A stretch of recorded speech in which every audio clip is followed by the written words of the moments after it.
A história começa com o abismo ameaçando destruir a cidade natal de Noel. E o que é esse abismo? Você pergunta. É uma floresta mágica que surge quando o ar fica tão saturado de mana que parece que alguém virou uma mangueira de água e esqueceu de desligar. Essa floresta conecta o mundo humano com o reino demoníaco chamado o Vazio. E quanto mais fundo o abismo fica, mais criaturas poderosas saem de lá, como se estivessem saindo para um happy hour no mundo humano. E adivinha? Hoje à noite, o abismo atingiu uma profundidade de 12. Sim, isso mesmo, 12. O que significa que uma criatura mortal conhecida como Lorde está prestes a fazer sua entrada triunfal. O avô de Noel, Brandon, um verdadeiro caçador de monstros, quer convocar o mais forte dos buscadores, o lendário Sobra-Morte. Ele se prepara para a batalha enquanto a ameaça se aproxima, segurando sua arma e murmurando para si mesmo que nunca imaginou que teria que usá-la de novo. Ele dá uma olhada nos preparativos e, com uma expressão de quem já viu muita coisa, ordena a Noel que fique no abrigo, dizendo que a ajuda vai chegar em breve. Mas Noel conhece bem seu avô. Sabe que a ajuda não vem, é tipo esperar um ônibus em dia de greve. Brandon está se preparando para enfrentar o Lorde sozinho e Noel percebe que seu avô está determinado a derrotar a criatura com suas próprias mãos, como um herói de filme de ação. Com toda a confiança do mundo, Brandon lembra Noel para não duvidar dele e pergunta se ele esqueceu quem é. Sobra-Morte. Um nome que causa arrepios em todo mundo, até nos demônios. Ele promete proteger Noel com sua vida, e Noel chama por ele enquanto ele se afasta. Enquanto Brandon se prepara para o combate, ele pensa em dizer a Noel que um homem nunca pode deixar ninguém olhar para ele de cima para baixo, não importa a situação. Mas, claro, Noel está lá escondido, ouvindo tudo e pensando em como a vida pode ser estranha quando seu avô é uma lenda viva prestes a ter uma luta de tirar o fôlego. Noel estava lá, escondido como um gato assustado embaixo da cama, sua mente correndo a 1000 por hora pensando em seu avô. O terror o envolvia como um cobertor de retalhos enquanto os momentos se arrastavam mais devagar que uma lesma em um dia quente. Eventualmente, não aguentando mais, Noel sai do abrigo e dá de cara com Brandon, que estava tão machucado que parecia um quebra-cabeça montado com peças faltando. Brandon, com aquele olhar de quem já viu de tudo, reflete sobre seu destino e admite que até mesmo Sobra-Morte tem seus limites. Ele dá uma de sábio e explica a Noel que esse é o caminho dos buscadores. Escolher uma vida de combate é como fazer um acordo com a morte, que sempre está lá, dando tchauzinho de longe. Apesar de estar todo ferrado, Brandon pergunta a Noel se ele ainda quer ser um CR, mesmo sabendo das encrencas que vem junto. Com o coração na mão, mas sem deixar transparecer, Noel responde com determinação. Ele diz ao avô que vai seguir o mesmo caminho e se tornar um CR, com a bravura de um super-herói. Brandon, cheio de orgulho, avisa Noel que só ser um CR não basta, ele precisa ser o mais forte. Então, como se estivesse em um comercial de motivação, ele pede que Noel prometa que vai superá-lo, até porque não dá para deixar a lenda do avô no chinelo. Noel, com a força de vontade de um lutador de MMA, jura que se tornará o CR mais forte de todos. Brandon solta uma risada cheia de orgulho e diz que ama Noel. Mas, no instante seguinte, Brandon dá sua última respirada, e Noel grita de dor, como se tivesse levado um golpe de um monstro. Agora, já se passaram 2 anos desde aquele dia fatídico, e vemos que Noel cumpriu sua promessa de se tornar um CR. Ele está no meio da ação, enfrentando monstros como se estivesse em um jogo de videogame, e dá ordens para sua equipe como um verdadeiro comandante, mostrando que está pronto para dar uma surra nos inimigos e conquistar seu lugar no panteão dos grandes. Noel está lá, orgulhoso de ser o famoso suporte da equipe, conhecido como Falarino, a classe que é praticamente a piada do rolê. Afinal, quem não ama um bom Falarino? Depois de derrotar alguns monstros, a equipe de Noel começa a cortar os inimigos como se estivessem em um açougue, e Noel explica que os vampiros mais fracos não podem usar magia, mas a rainha deles tem um truque na manga. Ela consegue reproduzir rapidamente, como se estivesse fazendo cópias de uma fotocopiadora quebrada. Esses vampirinhos são fortes o suficiente para despedaçar um boi, então, sim, a situação não é das melhores. Enquanto a equipe planeja como lidar com essa ameaça, um vampiro atrevido ataca Noel, mas, com um toque de heroísmo digno de um filme, Tânia aparece e o salva bem na hora. A equipe discute a ideia de ir direto para a rainha e acabar com a festa dela, mas Noel faz uma pausa dramática e avisa que isso não é uma boa ideia. Ele explica que, como uma equipe de classificação C, seria mais inteligente focar nos filhotes de vampiro primeiro para aumentar as chances de vitória. A equipe sabe que Noel é a chave do sucesso deles, já que, como buffer do grupo, ele tem autoridade de dar ordens, mesmo que eles sejam de um nível mais alto. Graças à direção e às habilidades de Noel, eles conseguem enfrentar essa missão de classificação B. Enquanto isso, Noel reflete em silêncio sobre seu papel. Ser um falarino significa que ele é especializado em suporte, usando suas palavras mágicas para aumentar as habilidades de combate da equipe. Porém, o ponto fraco é que ele mesmo não é lá essas coisas em combate e precisa depender totalmente de seus colegas. É por isso que a galera costuma zombar deles como a classe mais fraca. De repente, a rainha aparece do nada, liberando um gás venenoso que se espalha mais rápido que fofoca em um grupo de amigos. O caos está prestes a começar, e Noel e sua equipe vão precisar de toda a força e palavras de apoio que conseguirem para enfrentar essa nova ameaça. A confusão está armada, e Lloyd e Walter logo sacam que a prioridade é salvar Noel, porque, vamos combinar, sem os bufos dele, eles são mais fracos que uma gelatina em dia de calor. Tanya, como uma heroína de anime, corre junto com eles para resgatar Noel. Mas, no meio desse caos, ela acaba levando um golpe do monstro, como se tivesse se inscrito para um reality show de tortura. Sem os bufos de Noel, Lloyd e Walter se veem em apuros, e a vitória parece mais distante do que o Wi-Fi na zona rural. Desesperados, a equipe começa a implorar para Noel dar ordens. Ei, você é o falarino aqui, lembra? A raiva começa a subir dentro de Noel, que fica tão indignado que poderia causar um terremoto. Ele puxa sua arma, pronto para mostrar ao time que um falarino também sabe dar uma surra. Com seu talento de falarino, ele ativa sua habilidade tática, dando ordens que vão aumentar as capacidades dos membros em 25%. É como se ele estivesse distribuindo superpoderes em uma festa. Noel manda sua equipe, que parece ter um pouco de dificuldade em entender o básico, evitar um ataque e, em seguida, usa sua voz de batalha mágica para aumentar a velocidade de recuperação da estamina e da vida da galera. Ele instrui Tanya a lançar uma barreira sobre Lloyd e Walter, que estão prontos para entrar na luta e transformar aquele monstro em purê. Mas, como se as coisas não pudessem ficar mais loucas, eles percebem que mais monstros estão se aproximando, como se estivessem em uma convenção de criaturas malvadas. Tanya começa a entrar em pânico, e Noel, com a paciência de um professor de jardim de infância, usa sua habilidade pura de suporte para estabilizar a mente dela, como se estivesse tentando acalmar um gato enfurecido. Com um olhar determinado, Noel define um cronômetro de 74 segundos, como se estivesse preparando a grande jogada de um filme de ação, e declara que ele vai dar conta do recado. É hora de ver como um falarino pode brilhar no meio do caos e provar que, mesmo sendo a classe mais ridicularizada, ele pode se tornar a verdadeira estrela do show. Noel continua liderando a equipe como maestro de um show de rock, focando na matança dos pequenos monstros para que os outros possam se concentrar na estrela principal. Ele não para de instruir cada um sobre cada movimento, como se estivesse dando uma aula de dança, e diz para eles se prepararem para seu ataque mais poderoso. Enquanto isso, Noel usa suas habilidades de falarino para deixar todos os pequenos monstros atordoados, como se tivesse jogado uma bomba de confete. Agora, é hora de sacar sua arma mágica, a única que um falarino pode contar, sua pistola de gelo.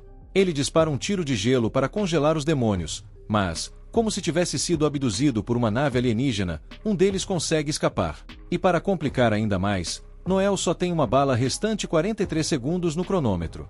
Ele calcula que a besta vai chegar até ele em 23 segundos, o que significa que ele tem exatamente tempo suficiente para gritar para os amigos atacarem a estrela do show. Ele consegue passar a mensagem justo antes da besta atacar, e seus companheiros, que às vezes parecem ter o cérebro de um queijo suíço, soltam seu ataque. Tanya fica boquiaberta, não acredita que conseguiram vencer, mas seu sorriso desaparece quando ela percebe que Noel foi atingido. Mas, calma lá, não é bem isso que parece. Na verdade, Noel estava mais esperto que uma raposa. Ele desviou na hora certa, calculando com maestria que os filhotes de vampiro ficariam paralisados assim que a rainha caísse. A batalha termina exatamente como Noel previu, com a missão completada em 74 segundos. Seus colegas, impressionados, mas sempre prontos para uma piada, começam a provocar Noel sobre sua confiança excessiva e seu timing arriscado. Quem diria que um falarino poderia ser tão ousado? Eles brincam. E Noel, com um sorriso orgulhoso, se pergunta como pode ser o herói da história mesmo sendo suporte, porque no fundo, ele sabe que a verdadeira força vem de ser o falarino mais habilidoso do mundo. Noel, em um momento de nostalgia, se lembra de seu avô. Quando era criança, ele estava bem chateado por ser um falarino e sonhava em ser um guerreiro, igualzinho ao avô. O velho Brandon, como mestre Zen, o acalmou, prometendo que o talento dele ia brilhar mais que a luz do sol e que ajudaria Noel a se tornar o ser mais forte de todos os tempos. Avançando para o presente, Noel reafirma silenciosamente sua missão de superar o avô, mesmo sendo um falarino, a classe que a maioria das pessoas considera mais fraca que um pão amanhecido.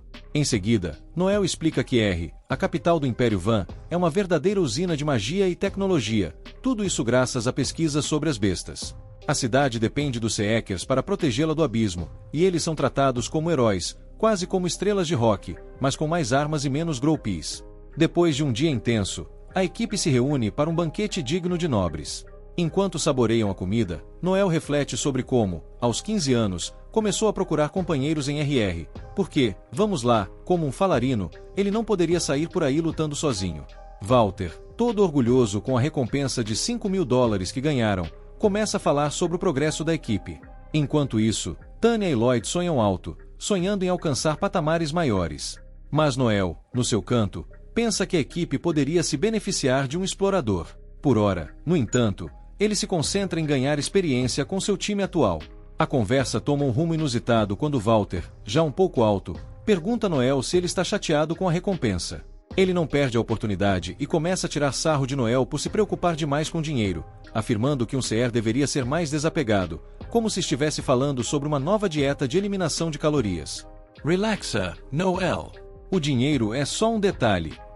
Walter ri, enquanto Noel tenta não revirar os olhos, pensando que, na verdade, cada centavo conta quando você é um falarino tentando provar que pode ser mais do que apenas palavras. As palavras generosas de Walter sobre dinheiro acionam uma memória em Noel, fazendo lembrar algo que seu avô lhe disse uma vez. O velho Brandon, com seu jeito sábio e um toque de malícia, explicou que os Seekers precisam priorizar a grana para comprar os melhores equipamentos e suprimentos para a sobrevivência. Na verdade, ser chamado de ganancioso ou maligno é mais um sinal de sucesso do que de vergonha. O famoso Overdef ensinou a Noel que ele nunca deveria deixar os outros o menosprezarem, não importa o que pensassem. Voltando ao presente, Noel tenta insistir que não está chateado, mas Walter não se contenta e continua a criticar.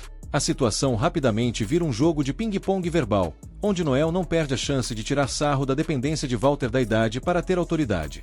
A experiência e a sabedoria vêm com a idade, ele debocha, mas a habilidade é tudo que importa para um CR. Walter fica furioso e começa a reclamar que Noel fica seguro na batalha enquanto os outros arriscam suas peles. Olha só, eu coloco minha vida em risco para proteger todos vocês, ele grita, como se estivesse em uma competição de quem tem a vida mais emocionante. Mas Noel não se intimida e continua a provocá-lo. A discussão esquenta, e Walter solta um "vou acabar com você". Com toda a intensidade de um vilão de filme B. Noel, com um sorriso desafiador, aceita o desafio. É como se eles estivessem em uma série de competições de força. No entanto, Lloyd, como pacificador do grupo, se intromete antes que a coisa chegue a um nível que nem o diretor do anime conseguiria consertar. Ele lembra aos dois que são todos camaradas, e sugere que eles dividam a recompensa e chamem isso de uma noite de sucesso. Isso consegue acalmar a tensão entre eles, e a equipe, mais unida do que nunca, se prepara para o próximo desafio, rindo das suas próprias rivalidades enquanto se divertem. Afinal, é no calor da batalha e nas risadas que a verdadeira amizade se forma. Após completar a missão, a equipe se depara com uma grana que, se somada, dá apenas $2.500 para cada um, depois de pagar uma ané do clã. Tanya, com a expressão de quem acabou de morder um limão, fica decepcionada com o pagamento, achando que era pouco para o trabalho duro que tiveram. Lloyd tenta consolar a amiga e explica que, embora a missão tenha sido desafiadora, trabalhos como esses são raros e que, em breve, eles vão fazer mais dinheiro quando pegarem um outro serviço.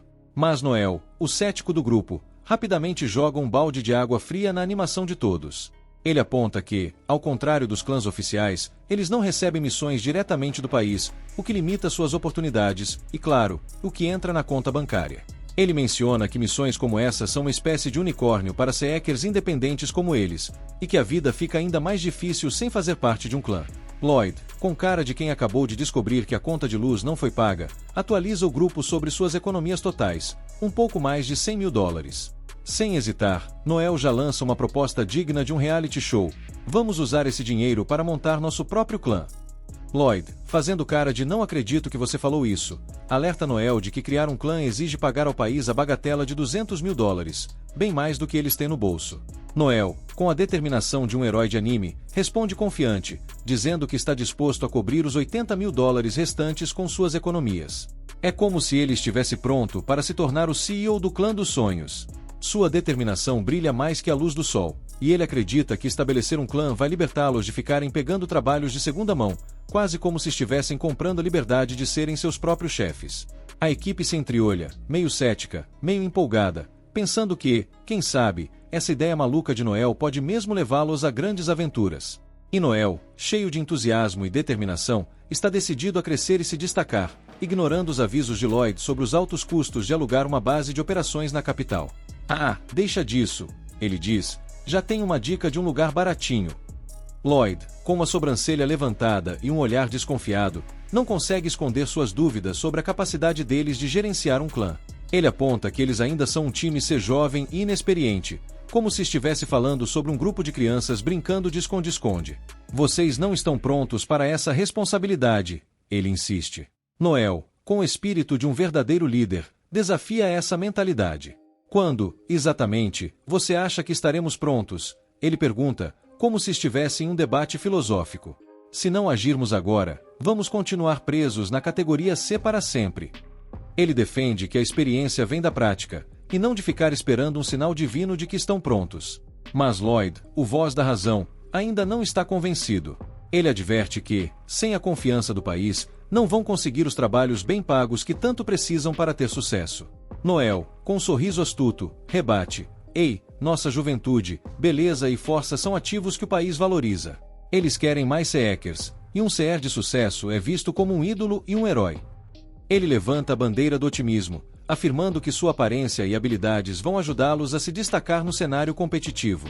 E, como se isso não fosse o suficiente, ele até menciona como assinar contratos com empresas poderia garantir patrocínios e uma grana extra. É como se ele estivesse planejando um desfile de moda e batalha ao mesmo tempo. O entusiasmo de Noel começa a contagiá-los, e mesmo que a ideia pareça maluca, a faísca de esperança e ambição começa a brilhar entre eles. Afinal, quem não gostaria de ser o próximo grande herói da capital? Confusão com a ideia, não consegue entender como a beleza pode mudar a vida deles. Walter, ainda em choque, arregala os olhos, pensando que ser bonitão poderia fazer com que o país os tratasse melhor. "Peraí, você tá dizendo que meu rosto bonito pode ser um superpoder?", ele pergunta, um tanto incrédulo. Mas Noel, cheio de confiança, responde: "Claro. Olha só para você. Mesmo com suas imperfeições, você tem um charme que poderia ajudar a melhorar a imagem do nosso clã." Com isso, Walter, que estava mais cético que um gato em um banho, acaba sendo convencido pelo discurso de Noel.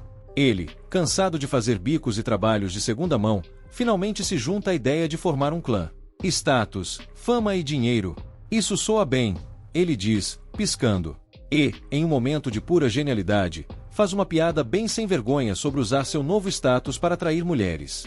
Tânia não perde tempo e o repreende com uma expressão de desaprovação, fazendo Walter se encolher como um gato que levou um banho frio.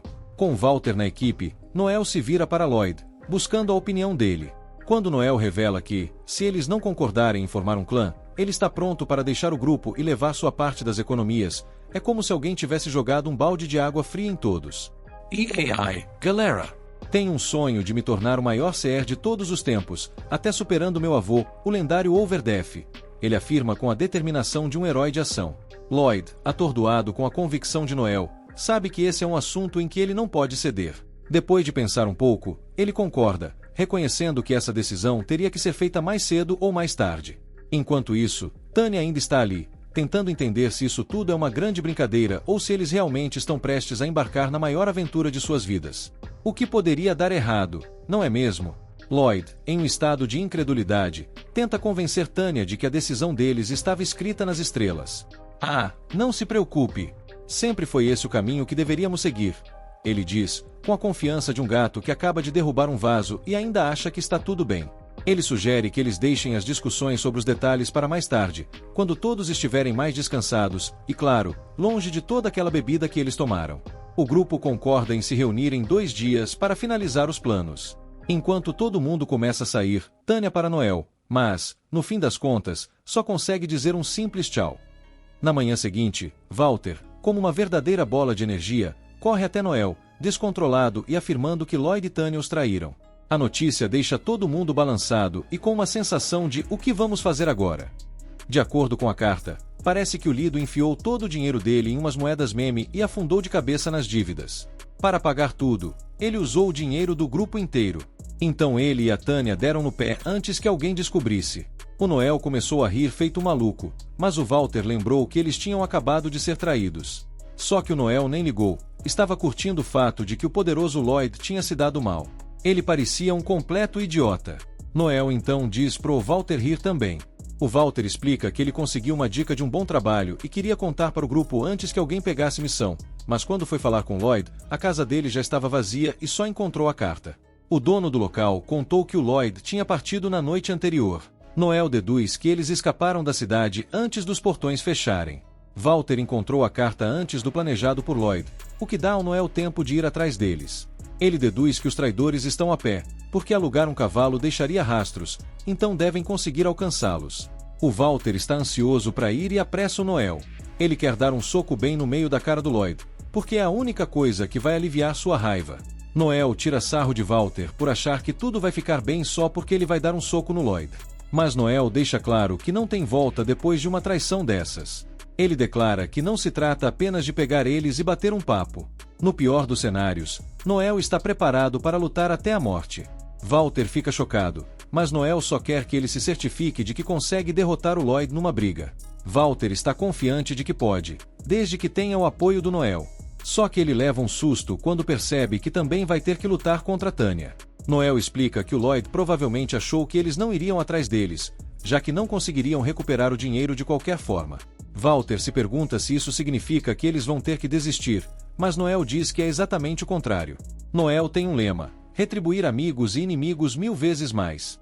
Então, Noel manda Walter se equipar, e Walter fica intrigado, se perguntando por que eles foram parar no clube dos orcs. Noel não responde, só chama Walter de completo idiota, mas também de um excelente guerreiro. O ponto de Noel é que cada um tem sua área de expertise, então Walter precisa deixar o planejamento com ele. Ao entrar, Walter fica chocado quando Noel anuncia para todo mundo no clube que seu grupo foi traído. Ele declara que quer que os traidores sejam encontrados e capturados, então oferece uma recompensa de $220 mil.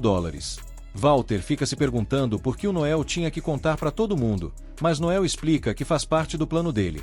Um grupo se prontifica a aceitar a oferta, e Noel garante que vai pagar se eles tiverem sucesso. Ele passa os detalhes, e o Furry com seu grupo saem correndo para caçar os traidores. O clube esvazia rapidamente, com todo mundo querendo pegar o trabalho, e Noel começa a pensar se cometeu algum erro. Nesse momento, um cara se aproxima pedindo para falar com ele, e Noel logo percebe que seu plano funcionou. Acontece que esse cara viu o Lloyd e a Tânia quando estava voltando de um trabalho. Walter exige saber onde eles estão, mas o sujeito se recusa a falar sem receber algum dinheiro primeiro. Noel, sem perder tempo, oferece apenas metade da recompensa, já que o cara claramente não tem capacidade de pegar os traidores sozinho. O sujeito tenta negociar por mais grana, mas Noel não cede nem um centavo e até ameaça ir embora. Ele já analisou o cara e sabe que ele não está em posição de recusar dinheiro fácil. Pressionado, o sujeito cede e conta mais: os traidores estão indo. Noel instrui Walter a esperar no portão com o sujeito e o grupo dele, enquanto Noel tem outros assuntos para resolver primeiro. Mas ele não conta para Walter o que é. Depois de um tempo, Noel está pronto para ir, e Walter se pergunta se Noel realmente consegue derrotar Lloyd e Tânia. Sem hesitar, Noel responde que sim, e que não vai mostrar nenhuma piedade, nem que isso signifique acabar com as vidas deles. Surpreendentemente, Noel explica que ele pensa em tudo, e que já tinha um plano reserva caso fosse traído por algum aliado. Walter fica chocado ao perceber que isso significa que Noel nunca confiou totalmente neles, mesmo sendo amigos próximos. Noel explica que confiar em alguém não significa ter fé cega. Ser crítico sobre em quem confiar é o básico para montar qualquer grupo. Walter está pronto para ir, mas Noel percebe que ele ainda está mole. Walter não está tão comprometido quanto parece, e Noel prevê que o que está prestes a acontecer vai ser muito doloroso para ele. Enquanto isso, vemos os traidores. Lloyd garante a Tânia que Noel não vai atrás deles, pois sabe que não tem como recuperar o dinheiro. Mas eles ficam, é claro, chocados quando Noel aparece bem atrás deles. Os outros saem do esconderijo, e Noel usa seu poder da conversa para impedir os traidores de se mexerem, declarando que esse golpe se chama uivo paralisante. Ele ainda cutuca, dizendo que Lloyd estava sendo descuidado demais. Walter, furioso, exige respostas, mas Noel o acalma e começa a fazer suas próprias perguntas de forma tranquila. Isso leva a conclusões próprias, e Lloyd fica chocado quando Noel deduz que a história do investimento era uma grande mentira. Na verdade, Lloyd estava viciado em apostas, perdeu feio e afundou em dívidas com pessoas suspeitas. Lloyd começa a se desculpar quando a verdade finalmente vem à tona, mas Walter perde a cabeça e lembra Lloyd que eles arriscaram suas vidas inúmeras vezes por aquele dinheiro. O viciado em apostas rebate e aponta que nenhum deles faz ideia de como é difícil ser o líder. Todos jogam o peso da liderança nas costas dele, mas também querem os privilégios quando lhes convém. Lloyd continua se defendendo, mas Noel logo cala a boca dele. Ele aponta que foi o próprio Lloyd que quis ser o líder desde o começo, então não pode reclamar agora de como é difícil. Noel faz ele pagar pelos erros, e Lloyd implora para que ele pare. Todos ficam horrorizados enquanto Noel continua a espancar Lloyd sem piedade, declarando que ele pode se desculpar depois de levar mais 1000 golpes. Tanya implora para que Noel pare de chutar Lloyd, mas fica apavorada quando Noel, sem piedade, se pergunta se ela quer ser chutada também. Noel não discrimina mulheres, e quando se trata de punição, ele não vai pegar leve. Ele não quer ouvir nenhuma desculpa e usa seu poder da conversa para forçar Tanya a confessar que estava envolvida nas apostas com Lloyd. Ela admite ter usado também o dinheiro do grupo, mas joga toda a culpa em cima do Lloyd. Tanya também é uma viciada em jogos e diz que eles poderiam ter ganhado muito dinheiro se Lloyd a tivesse deixado apostar mais. A habilidade de Noel, chamada confessar, força a pessoa a dizer a verdade, e quando ele libera a mente de Tanya, ela fica furiosa. Ela aponta que é ilegal usar habilidades de controle mental para ganho pessoal, e que Noel poderia ir para a cadeia por isso. Noel concorda que isso geralmente é verdade, mas lembra que Lloyd e Tanya são criminosos que desviaram fundos do grupo. A lei imperial permite o uso de habilidades de controle mental quando é para fazer criminosos confessarem seus crimes. Noel está absolutamente aterrorizante e diz para Tanya que os únicos que vão para a cadeia serão eles. Desvio de fundos é punível com 10 anos de trabalho forçado, então Noel os parabeniza por terem jogado suas vidas fora. O sujeito de antes. O sujeito de antes está pronto para receber o pagamento, mas fica impaciente quando Noel diz para ele esperar. Sem a menor cerimônia, Noel o joga no chão, recusando-se a deixar esse lixo tocá-lo, e manda o coitado sentar e aguardar. O cara não engole o insulto facilmente, mas Noel o silencia com um soco bem no peito. Uma rápida lembrança revela que o vovô de Noel ensinou a técnica de socar as pessoas direto no coração, para paralisá-las temporariamente. Esse golpe permite que até os mais fracos derrubem os lutadores mais fortes. Diferente de outras classes, faladores como Noel não têm como se fortalecer com magia ou bufos, então o vovô lhe ensinou esse movimento para que ele pudesse se defender. Nesse momento, a pessoa que Noel estava esperando finalmente chega, e todos ficam chocados ao ver que é Foshio, o traficante de escravos, líder de uma das maiores máfias da capital, a temida família Lano. Foshio comanda uma subfamília e é conhecido por seu comportamento alegre, mas também por ser cruel de maneira assustadora. Ele é a personificação do Dois Caras, por isso as pessoas o chamam de o Palhaço Louco. Walter percebe que essa é a tal negociação que Noel estava cuidando antes de saírem. Noel sabia que Tanya e Lloyd não teriam nenhuma moeda dos fundos do grupo sobrando, então fez um acordo com Foshio para recuperar o que foi perdido. É aí que Noel decide que vai vender Lloyd e Tanya como escravos. Tanya, claro, se recusa a aceitar essa ideia, então Noel, com aquele sorriso maligno, oferece uma alternativa gentil: entregá-los à polícia militar. A diferença: trabalhar nas minas por 10 anos, onde, segundo Noel, a taxa de sobrevivência é de míseros 2%. Ele ainda solta: ser escravo não parece tão ruim agora, né? Vai que vocês têm sorte e acabam com um mestre bonzinho. Foshio, o traficante, faz sua avaliação e, com um sorriso de espertalhão, oferece apenas 60 mil pelas 2 joias problemáticas. Ele explica que, normalmente, pagaria mais, mas algo grande está prestes a acontecer na capital. Uma certa igreja vai emitir uma ordem obrigando os ricos a cortarem gastos com luxos, e esbanjarem escravos chamaria a atenção da igreja. Noel não fica nada feliz ao perceber que nem a máfia pode desafiar a igreja. Foshio acha que Noel vai aceitar o preço, mas sua cara derrete quando Noel, sem perder a compostura, solta que só venderá o casal por 110 mil. Foshio reclama, e Noel, com seu jeito sagaz, aumenta o valor para 120 mil. Mais protestos. O preço sobe para 150 mil. Agora sim, as verdadeiras cores de Foshio começam a aparecer. Sua voz engrossa e ele começa a ameaçar. Foshio, furioso, ameaça abrir Noel ao meio e alimentar seus órgãos aos porcos. Mas Noel é um gênio da lábia. Ele sugere que, se Foshu pagar os 150 mil, Noel espalhará que, na verdade, Foshu pagou 300 mil pelos dois. Com isso, o valor de mercado deles aumentaria, e Foshu poderia revendê-los por uma fortuna. Noel argumenta que, sendo jovens e atraentes, Lloyd e Tanya facilmente valeriam 900 mil para os ricos dispostos a pagar. Foshu só precisaria pagar a Noel os 150 mil, e o lucro ficaria todo com ele. Foshu hesita, alertando que, se essa armação fosse descoberta, ambos estariam em perigo. Noel, no entanto, lembra que Foshu vive de negócios arriscados. Foshu, impressionado com a ousadia de Noel, comenta que sempre soube que Noel era inteligente, mas não fazia ideia de que ele era tão louco. Ele até convida Noel para se juntar à sua família mafiosa e oferece um papel de liderança.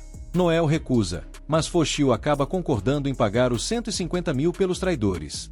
Antes de selar o acordo, Foshu faz uma ameaça assustadora ao pobre informante para garantir que ele fique de boca fechada. O pagamento é feito, e Noel recebe o valor, mas Tanya, desesperada, implora por misericórdia. Ela tenta tocar o coração de Noel, lembrando de que eram amigos, mas Noel, implacável, a chama de traidora e se despede com frieza. Desesperada, Tanya se volta para Walter, buscando alguma forma de redenção. Tanya, em um ataque de desespero, se vira para Walter, implorando por ajuda. Ela lembra que ele deveria estar apaixonado por ela, mas a frustração toma conta. Em um momento de raiva, ela o insulta, chamando-o de covarde, enquanto é levada embora, deixando a situação ainda mais tensa. Com o negócio encerrado, Noel paga ao pobre informante seus 10 mil, que tenta insultá-lo por ser tão cruel. Noel, impassível, responde que ele deveria aprender a controlar suas emoções.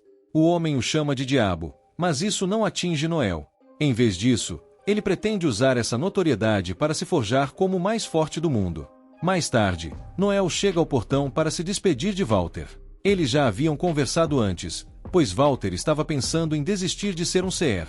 Noel garantiu a ele que, embora fosse a pessoa mais idiota que já conheceu, Walter era também um grande guerreiro, o melhor que ele conhecia. Noel desejava que os dois reconstruíssem seu grupo do zero. No entanto, Walter decide abandonar completamente a vida de CR. Noel deixa um presente de despedida para Walter, que fica confuso, tentando entender se Noel tem um coração ou não. Ele se pergunta se Noel sabia que, na verdade, ele era quem Tanya amava. Mas, no fundo, Walter sabe que Noel não está em busca de amor, ele só se importa com força e poder. Walter reflete sobre como o grupo costumava ser feliz, lamentando a queda de sua amizade e a destruição do que construíram juntos. Walter se despede dramaticamente, dizendo adeus ao melhor membro de equipe que já conheceu. A tristeza em sua voz ecoa, refletindo a dor de perder não apenas um aliado, mas um amigo. Após essa despedida emocional, Noel se vê sozinho, imerso em seus pensamentos. Ele percebe que terá que começar tudo de novo, do zero. Enquanto observa o ambiente, seus olhos caem sobre algumas peles de serpente próximas. A expressão de Noel muda instantaneamente. Ele se recorda de que as cobras trocam de pele para crescer e se fortalecer. Essa metáfora ressoa profundamente com ele. Assim como as serpentes, Noel também precisará se reinventar e se fortalecer. Com essa determinação renovada, ele afirma que, a partir de hoje, o Blue Empire renascerá com uma nova identidade. Noel está pronto para enfrentar os desafios que virão, com uma sede insaciável por poder e crescimento. Algum tempo depois, Noel começa a procurar por um novo grupo, na esperança de não ter que vender insetos-lobo. Nosso herói, Wolf, logo aparece apontando o óbvio: Talkers não conseguem lutar sozinhos. Ele quer que Noel se junte ao seu grupo. O grupo de Wolf se chama Mordida Relâmpago, e eles até têm bastante potencial como uma equipe iniciante de Rank C. Leissa, uma das membros, manda Wolf parar de encher o saco de Noel, afirmando que ele vai ser rejeitado, assim como todas as garotas fizeram com ele por toda a vida. Mas, para surpresa geral da nação, Noel concorda em se juntar. Só que tem uma condição. E lá vai Wolf se achando o grande negociador, já batendo no peito. Só que, infelizmente para o nosso lobinho peludo, Noel só vai entrar se puder ser o líder. A equipe de Wolf não vê problema nisso. Na verdade, eles até comentam que Noel é bem mais inteligente que o próprio Wolf. Ele até meio que concorda, mas, poxa, dar o controle do grupo que ele começou. A situação estava assim, até que, do nada, uma garota aparece do além e assusta todo mundo. O nome dela é Elma, e ela viu o cartaz que Noel tinha colocado procurando novos membros pro grupo. Noel logo explica que mineiros não podem ser exploradores, mas Elma responde que já é uma adulta de 21 anos, bem crescida, e ainda é 5 anos mais velha que Noel. Os membros da Mordida Relâmpago fazem algumas perguntas básicas para ela, e Elma responde tudo rapidinho, como se fosse uma enciclopédia ambulante. Mas Noel, claro, vai direto ao ponto e faz perguntas sérias. Ele descobre que Elma é uma exploradora Rank C. Ele logo percebe que ela pode ser útil, porque exploradores conseguem detectar perigo enquanto vasculham os abismos. Curioso, Noel quer saber o motivo de Elma querer ser uma exploradora, mas, para sua surpresa, ela não quer ser uma. A única coisa que interessa para ela é Noel, o neto do famigerado Overdeath. Elma nem conhece o Overdeath, mas seu avô já lutou contra ele uma vez, e perdeu o braço. Noel pensa que ela veio em busca de vingança, mas, na verdade, ela só queria ver que tipo de explorador ele era. Noel até se desculpa pelo avô ter arrancado um braço do avô dela, mas Elma diz que não é necessário.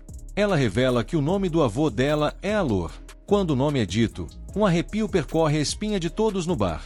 Isso porque existe uma sociedade secreta chamada Sociedade dos Assassinos, que apaga qualquer um, pelo preço certo. E adivinha quem é o líder? Exatamente, Alor, o lendário assassino. Então, um cara aleatório no bar acusa Elma de estar mentindo e diz para Wolf que ela está no bar errado. Esse é um bar de exploradores, e não de assassinos.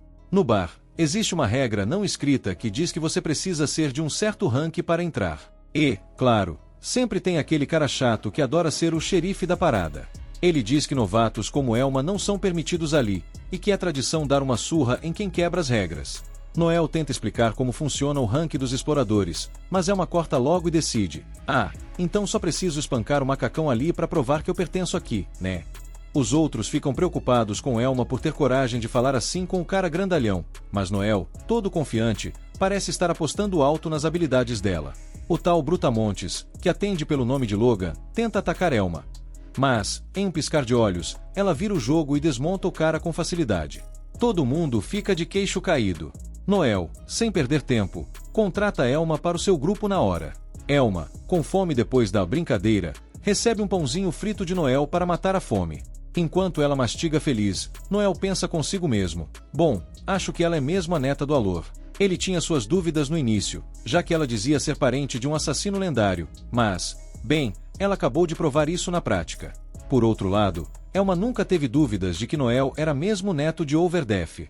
Ela vê nos olhos dele que ele faria qualquer coisa para vencer. Ela conta que Alor faleceu recentemente, mas sempre avisou a neta para nunca lutar contra Overdeath. Elma vinha treinando nas montanhas para se tornar uma assassina, mas ainda não tinha subido para o rank B. Porém, ela diz que já atende a todos os requisitos. Elma tentou entrar na Sociedade dos Assassinos, mas algo deu errado. Em um flashback, vemos que ela ficou decepcionada ao ver que seu oponente no exame era um cara com cara de pamonha. Ofendido, o sujeito quis mostrar para Elma do que um verdadeiro assassino era capaz. Coitado, o cara não teve a menor chance. Elma fez dele gato e sapato, até que ele implorou para que parassem o exame. Elma, impiedosa, declarou que seu avô, Alor, sempre dizia que apenas os fortes sobrevivem na Sociedade dos Assassinos, e os fracos são sacrificados ao deus do submundo. O pobre coitado tentou explicar que isso era coisa do passado e que a sociedade não funcionava mais assim. Mas Elma, claro, não estava nem aí. Ela estava pronta para acabar com o infeliz quando foi interrompida pelo novo líder da sociedade, chamado Sion. Elma foi barrada na porta. Disseram que ela tinha habilidade, mas que não se encaixava no perfil. Afinal, não precisavam de assassinos à moda antiga, já que a sociedade estava seguindo por outro caminho. Antes um grupo secreto, agora eles tinham novos planos. Logo de cara, Noel fica de boca aberta quando Elma revela que a Sociedade dos Assassinos está para se afiliar à coroa. Isso quer dizer que eles vão virar uma organização legítima, com escritórios e tudo mais. E o melhor, em vez de dar cabo de gente por contratos, agora o foco será espionagem. Que plot twist, hein? Elma, com aquela cara de UPS, se lembra que isso era um segredo. Agora Noel está bolando teorias da conspiração, achando que a sociedade vai mandar assassinos atrás dele para calar a boca. Mas Elma, cheia de confiança, diz que vai agir como sua irmãzona e protegê-lo. Noel, rápido no gatilho, corta essa ideia na hora. Irmãzona, onde? Enquanto eles continuam a jornada, Noel começa a dar uma aula de bufos. Ele explica que existem vários tipos. Um dos mais poderosos é o Assault Command, uma habilidade de Talker que pode acabar com uma luta em um golpe só. Mas, claro, tem um porém: se usado na hora errada, dá ruim e feio. Por isso, os buffers têm que estar super atentos a tudo o que está rolando no campo de batalha. A verdadeira função de um buffer é controlar o fluxo da luta, como se fosse um maestro. Mas tem um detalhe importante: buffers não podem se bufar e, sinceramente, nem foram feitos para lutar. Elma, porém, sabe que Noel é diferente, e ele concorda. É só por isso que ele conseguiu sobreviver até hoje. Finalmente, eles chegam ao destino, e Noel tem uma missão para Elma: capturar um monstro. Ele quer testar suas habilidades e dá logo a tarefa de pegar um coelho assassino. Mas, claro, só depois de ele bufá-la. Elma, toda cheia de si, diz que não precisa de buff nenhum. Noel, com aquele sorrisinho de quem sabe das coisas, diz que ela está subestimando a parada. Ele explica que as pessoas acham que buff só serve para facilitar a vida, mas, na verdade, usar habilidades de buff é uma arte, e uma arte perigosa, se mal usada. Para dar um exemplo, Noel fala sobre uma habilidade de Scout chamada Excel, que dobra a velocidade. E o mais louco, ela pode ser acumulada até 5 vezes. Elma já treinou tanto essa habilidade que, se não tivesse, estaria toda quebrada agora. O mesmo vale para os buffos de Noel. Para usá-los bem, a pessoa precisa treinar bastante até se adaptar. Esse pequeno experimento de Noel é para ver se Elma é capaz de se adaptar. Dependendo dos resultados, eles vão decidir o que fazer daqui para frente. Ele avisa que seus antigos colegas de equipe eram super talentosos, mas até eles precisaram de meses para se acostumar com seus buffos. Mas Elma, sem se preocupar, manda um: fica tranquilo, vai dar tudo certo. Depois de determinar quantos coelhos assassinos estão na área, Noel finalmente bufa Elma com Battle Voice e Tactician, e o teste começa. Elma fica maravilhada com a energia que sente percorrendo seu corpo. Noel, cheio de si, explica que todos os status dela serão aprimorados enquanto ela seguir suas instruções. O teste é simples. Ela precisa capturar pelo menos um coelho em 10 segundos para passar. Fácil, né? Noel dá a ordem, e Elma, sem perder tempo, acumula a habilidade Excel 5 vezes, e, pá! Ela captura um coelho num piscar de olhos. Toda feliz, Elma mal acredita em como está leve e impressionada com o que um talqueir pode fazer. Noel nem chega a contar até 8 segundos quando, do nada, Elma aparece de volta, com todos os coelhos da área. Sim, ela pegou todos. Noel fica de queixo caído. Essa foi a primeira vez que ela usou o buff dele. Ele sente uma pontada de inveja pelo talento natural de Elma e decide na hora: essa aí não precisa nem de treino, tá pronta para o combate. Eles já estão prontos para a primeira missão, e Elma está empolgadíssima para explorar o abismo, já que nunca esteve lá antes. Mas Noel revela que já aceitou um trabalhinho de uma vila que está com problemas com ladrões. E é aí que ele declara: o primeiro trabalho da nova Blue Beyond será caçar bandidos. Momentos depois, Elma curte sua primeira viagem de carruagem, toda animada. Noel, sempre o professor, diz que a viagem vai ser longa, então ele começa a explicar o trabalho dos Seekers. Eles fazem de tudo: caçam criminosos, capturam monstros e até fazem caçadas ao tesouro. O trabalho que eles estão prestes a fazer é para ajudar uns pobres camponeses, então Noel não espera uma grande recompensa. É mais para testar as habilidades de Elma mesmo. Ela, claro, está louca para provar seu valor, o que faz Noel lembrar dos velhos tempos. Quando chegam no ponto intermediário da jornada, Elma começa a reclamar de dores nas costas por ficar sentada tanto tempo. Agora ela odeia carruagens. Para piorar, quase todas as estalagens estão lotadas. Demora um bom tempo até eles encontrarem um lugar para passar a noite. Elma, com sua inocência de sempre, sugere que eles podem dividir a cama. Noel, todo sem graça, já bate o martelo. Ah, não, melhor não. Depois que Noel sai do banho, Elma, boquiaberta, compara a forma física dele a uma besta selvagem não domada. Apesar de todo o elogio, ela também pensa que é uma pena. Não importa o quanto Noel treine, ele nunca vai conseguir superar o talento natural. Se Noel fosse um guerreiro como Overdeath, ele seria o ultimate dos Seekers. Noel, sem paciência para as observações desnecessárias de Elma, manda ela fechar os olhos e, sem pensar 2 vezes, dá um tapão na cabeça dela. Vai tomar um banho e me deixe em paz, ele diz, enquanto tenta ir dormir. Mas, claro, as palavras de Elma não saem da cabeça dele. Ele sabe melhor do que ninguém que nunca vai alcançar o talento natural. A sombra de Overdeath ainda paira sobre ele, mas seu avô sempre acreditou que Noel tinha um talento latente, escondido lá no fundo. Você vai ser o maior Seer de todos os tempos, eram as palavras que Overdeath costumava dizer, e Noel mantém essa promessa firme no coração. Ele só desejava que seu avô ainda estivesse por perto para ver seu progresso. Algum tempo depois, o novo grupo Blue Beyond chega à vila. O chefe da vila quase cai para trás quando Noel explica que seus antigos colegas de equipe o traíram. Então ele vendeu a galera mesmo. A filha do chefe tá tão tímida que mal consegue sair para dar oi, porque, veja só, ela é fã do Blue Beyond. Noel, todo convencido, acha que ela tá chateada porque o antigo líder não está ali, mas a verdade é que a menina curte mesmo o Noel. Depois, Noel já parte direto para o trabalho. Tem uns 20 ladrões na área e eles já invadiram várias vilas vizinhas. E não, eles não estão atrás só de dinheiro e bens, estão sequestrando garotas também. O chefe explica onde os bandidos estão escondidos, e Noel solta é tudo que eu precisava saber. O chefe entrega um adiantamento de $20.000, e a variedade de moedas faz Noel perceber que eles tiveram que suar para juntar aquela grana. O chefe ainda promete os 30 mil restantes quando o serviço estiver feito, então Noel já vai direto ao ponto. No caminho, é uma solta que o velho careca estava olhando descaradamente pro decote dela. Ah, os clichês. Logo depois, a filha do chefe aparece correndo atrás deles, torcendo pelo sucesso da missão, e mostra um aparelho que Noel ensinou ela a fazer na última visita dele à vila. Claramente uma fã número 1. Ela sai correndo e promete que a mãe dela vai preparar um banquete para eles. Elma não perde a chance de zoar Noel, dizendo que a menina tá apaixonada por ele. Noel responde na lata, dizendo que Elma tem toda a massa no peito e nada no cérebro. Quando eles finalmente chegam no esconderijo dos ladrões, Noel se pergunta por que diabos o chefe disse que só havia 20 deles. Tem pelo menos o dobro. E não tem como um simples andarilho reunir uma galera tão grande assim. Então Noel reconhece o líder deles, ninguém menos que Gordo, o Lâmina Afiada. A cabeça dele tá valendo uma recompensa de $200 mil e ele é um bandidão de rank B. Elma se garante e diz que consegue acabar com ele sozinha.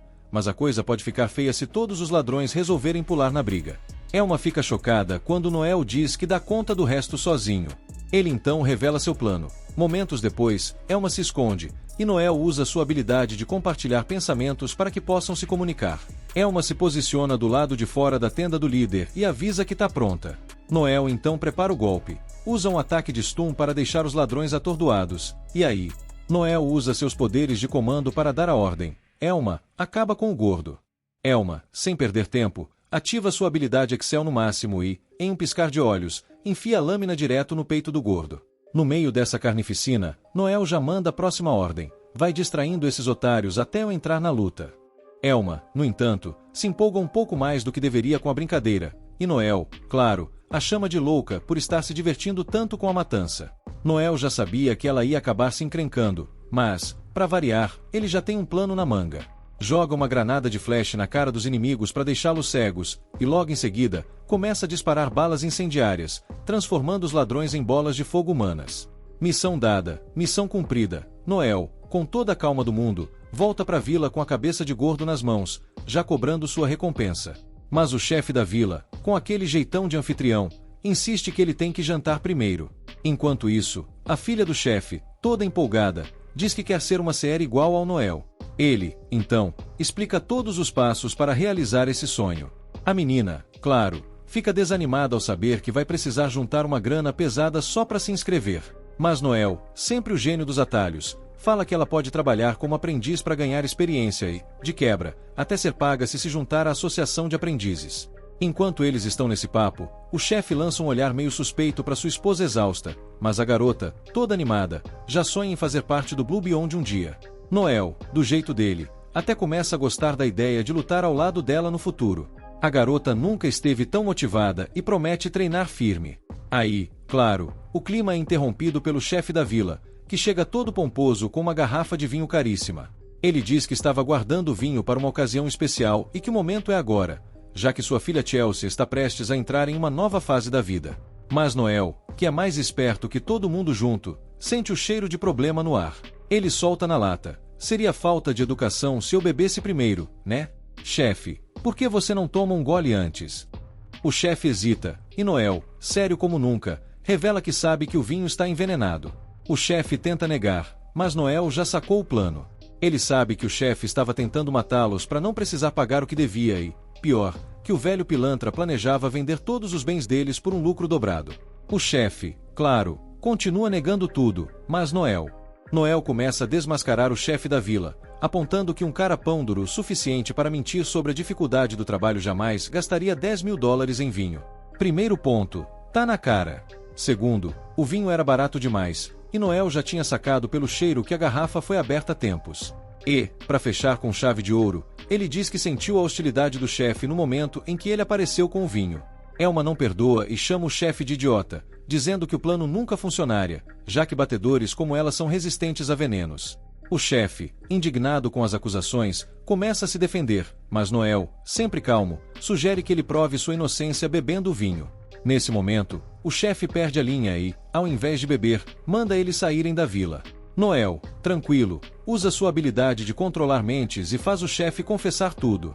A filha do chefe, Chelsea, fica horrorizada quando o pai admite a traição, e Noel não perde tempo. Destrói o olho do velho sem dó. Noel tem uma política muito clara. Traição custa caro, e ele não vai parar só com o olho. Ele ameaça arrancar as orelhas e até a língua do chefe. O velho, claro, implora por perdão, mas Noel não está nem aí. O chefe, desesperado, promete conseguir o dinheiro, mas Noel continua implacável. É aí que o chefe finalmente revela o real problema. Ele está devendo para a família Gambino, e se não pagar a dívida, vai ser ele que vai acabar numa cova. Noel, como sempre, não se abala. Mas Chelsea, a filha, aparece com todo o dinheiro que a família tem, $80 mil. Ela implora para Noel parar de machucar o pai, mas o chefe a chama de estúpida, dizendo que os Gambino vão fazer coisa muito pior se ele não pagar a dívida. Chelsea continua implorando, e Noel, num raro momento de compaixão, ou não, decide que o dinheiro será suficiente, por enquanto. Enquanto ele vai embora, Chelsea grita que agora odeia todos os Seekers. Mais tarde, Elma, sempre a observadora, pergunta se Noel se sente mal por ter decepcionado alguém que o admirava tanto. Mas Noel, o mestre do sangue frio, responde que, se ele tivesse medo de desapontar os outros, já teria se exilado numa ilha deserta faz tempo. Elma, em tom de zoeira, oferece um abraço se Noel quiser chorar, mas ele responde na lata, vai abraçar um cacto, sua sem noção. Nesse momento, surge um dirigível bronzeado, pertencente a um clã regalia de 3 estrelas chamado Goat Dinner. E o que faz esse tal de regalia rank? Só o imperador sabe. Noel dá um choque em Elma ao afirmar, com toda a confiança do mundo, que em um ano eles vão ter seu próprio regalia. Regalia, para quem não sabe, é o certificado de poder supremo que só 7 clãs no mundo têm. Mas calma, não são todos iguais, hein? Eles são classificados por força e feitos. Temos 4 clãs de 3 estrelas, 2 de 2 estrelas, e apenas um, o topo da nata, com uma estrela só. E adivinha? Esses clãs regalia ainda têm o luxo de ter dirigíveis exclusivos, porque viajar de aviãozinho comercial é coisa de plebeus, né? Cada CR desses clãs é nível mundial, praticamente uma celebridade no ramo. E aí, do nada, rola um flashback mais tenso que final de novela mexicana. É uma confessa que matou o próprio pai, Alor. Esse cara não era qualquer um, não. Ele era conhecido como o Deus da Matança, um apelido super carinhoso, né? Mas coitado, quando a cabeça dele pifou de vez, ele não conseguia mais lutar. Greg, o ouvinte do confessionário, não ficou surpreso, porque, vamos combinar, Alor era um pesadelo ambulante. Ele buscava poder pelo simples prazer de ser mais forte que todo mundo, se tornando o prenúncio da morte por onde passava. E o pior, ele era tão poderoso que só havia uma coisa que ele não conseguia vencer, a própria morte. Quando ele sacou isso, deu tilt no sistema e o cara teve um colapso mental daqueles. Nesse ponto, Greg deixa escapar um segredinho básico. Elma, querida, você não é só a neta do Alor. Surpresa! Você é a filha dele. Isso mesmo, Alor sequestrava mulheres de vilas aleatórias e fazia bebês estilo linha de produção, como se fossem clones Sith. A competição entre os filhos era um torneio de morte, e o prêmio era, parabéns, você puxou o papai na matança. Sawyer. Todos os irmãos da Elma bateram as botas nesse reality show macabro, mas ela sobreviveu. E o papai surtado achava que ela era o protótipo perfeito para nunca perder. Elma, claro, ficou bolada quando Greg disse que, mesmo com todo esse talento, ela não podia entrar na sociedade secreta. Ele explicou que, apesar de todo o poder dela, ela seria um perigo para a organização, o que, convenhamos, é um baita elogio velado. Elma, completamente surtada, gritou que nunca teve amigos, nunca se relacionou com ninguém, e exigiu sua vida de volta. Mas Greg, sendo o psicólogo da galera, disse que ela não pode viver como quiser, porque, adivinha? O neto de Overdeath está por aí, e ele também é um CR super poderoso. De volta ao presente, Elma tá sorrindo de orelha a orelha, finalmente com um propósito na vida. Ela promete lutar ao lado de Noel até o fim dos tempos. Em uma prisão de segurança máxima, um dos guardas acabou de ser nocauteado no banheiro e o agressor se transforma numa cópia perfeita do guardinha para tomar seu lugar. O impostor segue até o posto de vigia e, para variar, o parceiro do guarda caído não percebe nadinha. Fingindo ser o novo colega, o impostor puxa papo e pergunta qual prisioneiro estão vigiando, e o parceiro começa a falar dos assassinatos do Eus, aqueles crimes loucos cometidos pelo Puppeteer. E é exatamente esse cara, o Puppeteer, que o impostor estava caçando. Enquanto isso, todas as manhãs, o Nu acorda cedinho para começar seu ritual de treino. 2 voltas ao redor dos muros do castelo com uma tonelada de pedras nas costas. Ele sempre se dá um limite de 2 horas e não importa o que aconteça, o treino nunca falha. Esse regime maluco foi imposto pelo próprio avô, no exato dia em que Nu decidiu que queria se tornar um Seer. Mas, para ele, não tinha caminho fácil. Como ele é um Talker, não tem poder para se fortalecer sozinho, então a única opção é ficar forte do jeito raiz, treinando sem parar. Depois de terminar a rotina, Nu toma seu banho e começa a pensar no que Alma lhe disse dias atrás. Por mais que ele sue, seu corpo nunca vai atingir o nível de poder de quem nasceu com talento. E então, batem à porta. Surpresa! É a própria Alma. Nu abre a porta e deixa ela entrar. Ela até elogia o quarto organizado dele. Eles tinham marcado um encontro, mas Alma chega horas antes do combinado, pegando Nu completamente desprevenido. Alma sorri travessa, feliz por ter chegado antes e visto o físico de outro mundo de Nu. Ela solta: agora eu preciso dar uma palpada. Antes que Nu possa reagir, Alma o empurra para a cama. Embora ela se veja como uma irmãzona, isso não a impede de tentar beijar Nu. Ele tenta se desvencilhar, mas Alma tem a força natural de uma scout. Sem outra opção, ele decide usar sua última arma, a cabeça. Bum! Dá-lhe uma cabeçada.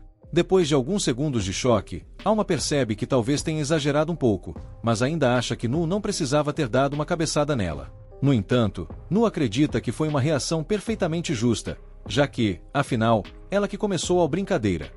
Mesmo assim, Alma não desiste, ela ainda quer um pouco mais de atenção de Nu. Alma agarra o braço de Nu e, com a maior cara de pau, declara que agora estão em um encontro. Nu já está cansado dessas palhaçadas dela, então resolve entrar na brincadeira. Primeiro destino do dia: o Salão da Guilda dos Avaliadores. Os avaliadores são uma classe especial de gnomos, e tudo o que fazem da vida é, basicamente, avaliar coisas. Ao chegarem na tal guilda, enquanto esperam a vez, Nu pergunta para Alma o que ela vai fazer a seguir. Afinal, ela já tem a marca de qualificação no peito, que aparece automaticamente quando alguém está apto para subir de rank. Nu quer saber se ela ainda pretende virar uma assassina. Alma, meio indecisa, pergunta o que ele acha disso, mas ele também não tem certeza. Claro, virar uma assassina ajudaria muito no combate, mas Nu não quer se precipitar, evitando habilidades repetitivas para quando eles recrutarem novos membros. Nesse momento, Alma fica meio enciumada, porque nem sabia que Nu planejava trazer mais gente para a equipe. Nu, então, explica que é um absurdo eles irem pro abismo com apenas 2 membros. Ele só quer que Alma passe na avaliação para entender quais são as habilidades poderosas dela e planejar melhor. Depois da avaliação, Nu e Alma partem para a próxima parada, uma loja de ferreiro, comandada por um anão. Equipamentos de qualidade trazem o verdadeiro potencial de um Seer à tona, então é essencial fazer a manutenção do arsenal regularmente. Nu cumprimenta o ferreiro, com quem parece ter uma ótima relação, e recebe uma saudação de volta. O ferreiro logo percebe Alma e deduz que ela é uma nova integrante do time. Ele começa a avaliar que equipamento seria bom para ela, mas aí, ele se distrai com os atributos frontais da Alma. Depois desse pequeno incidente, Nu leva a Alma para uma loja de livros de habilidades, para que ela possa escolher uns guias úteis. Ele fala com a dona da loja e pede que ela ajude a Alma a escolher habilidades que combinem com ela enquanto ele dá uma saída.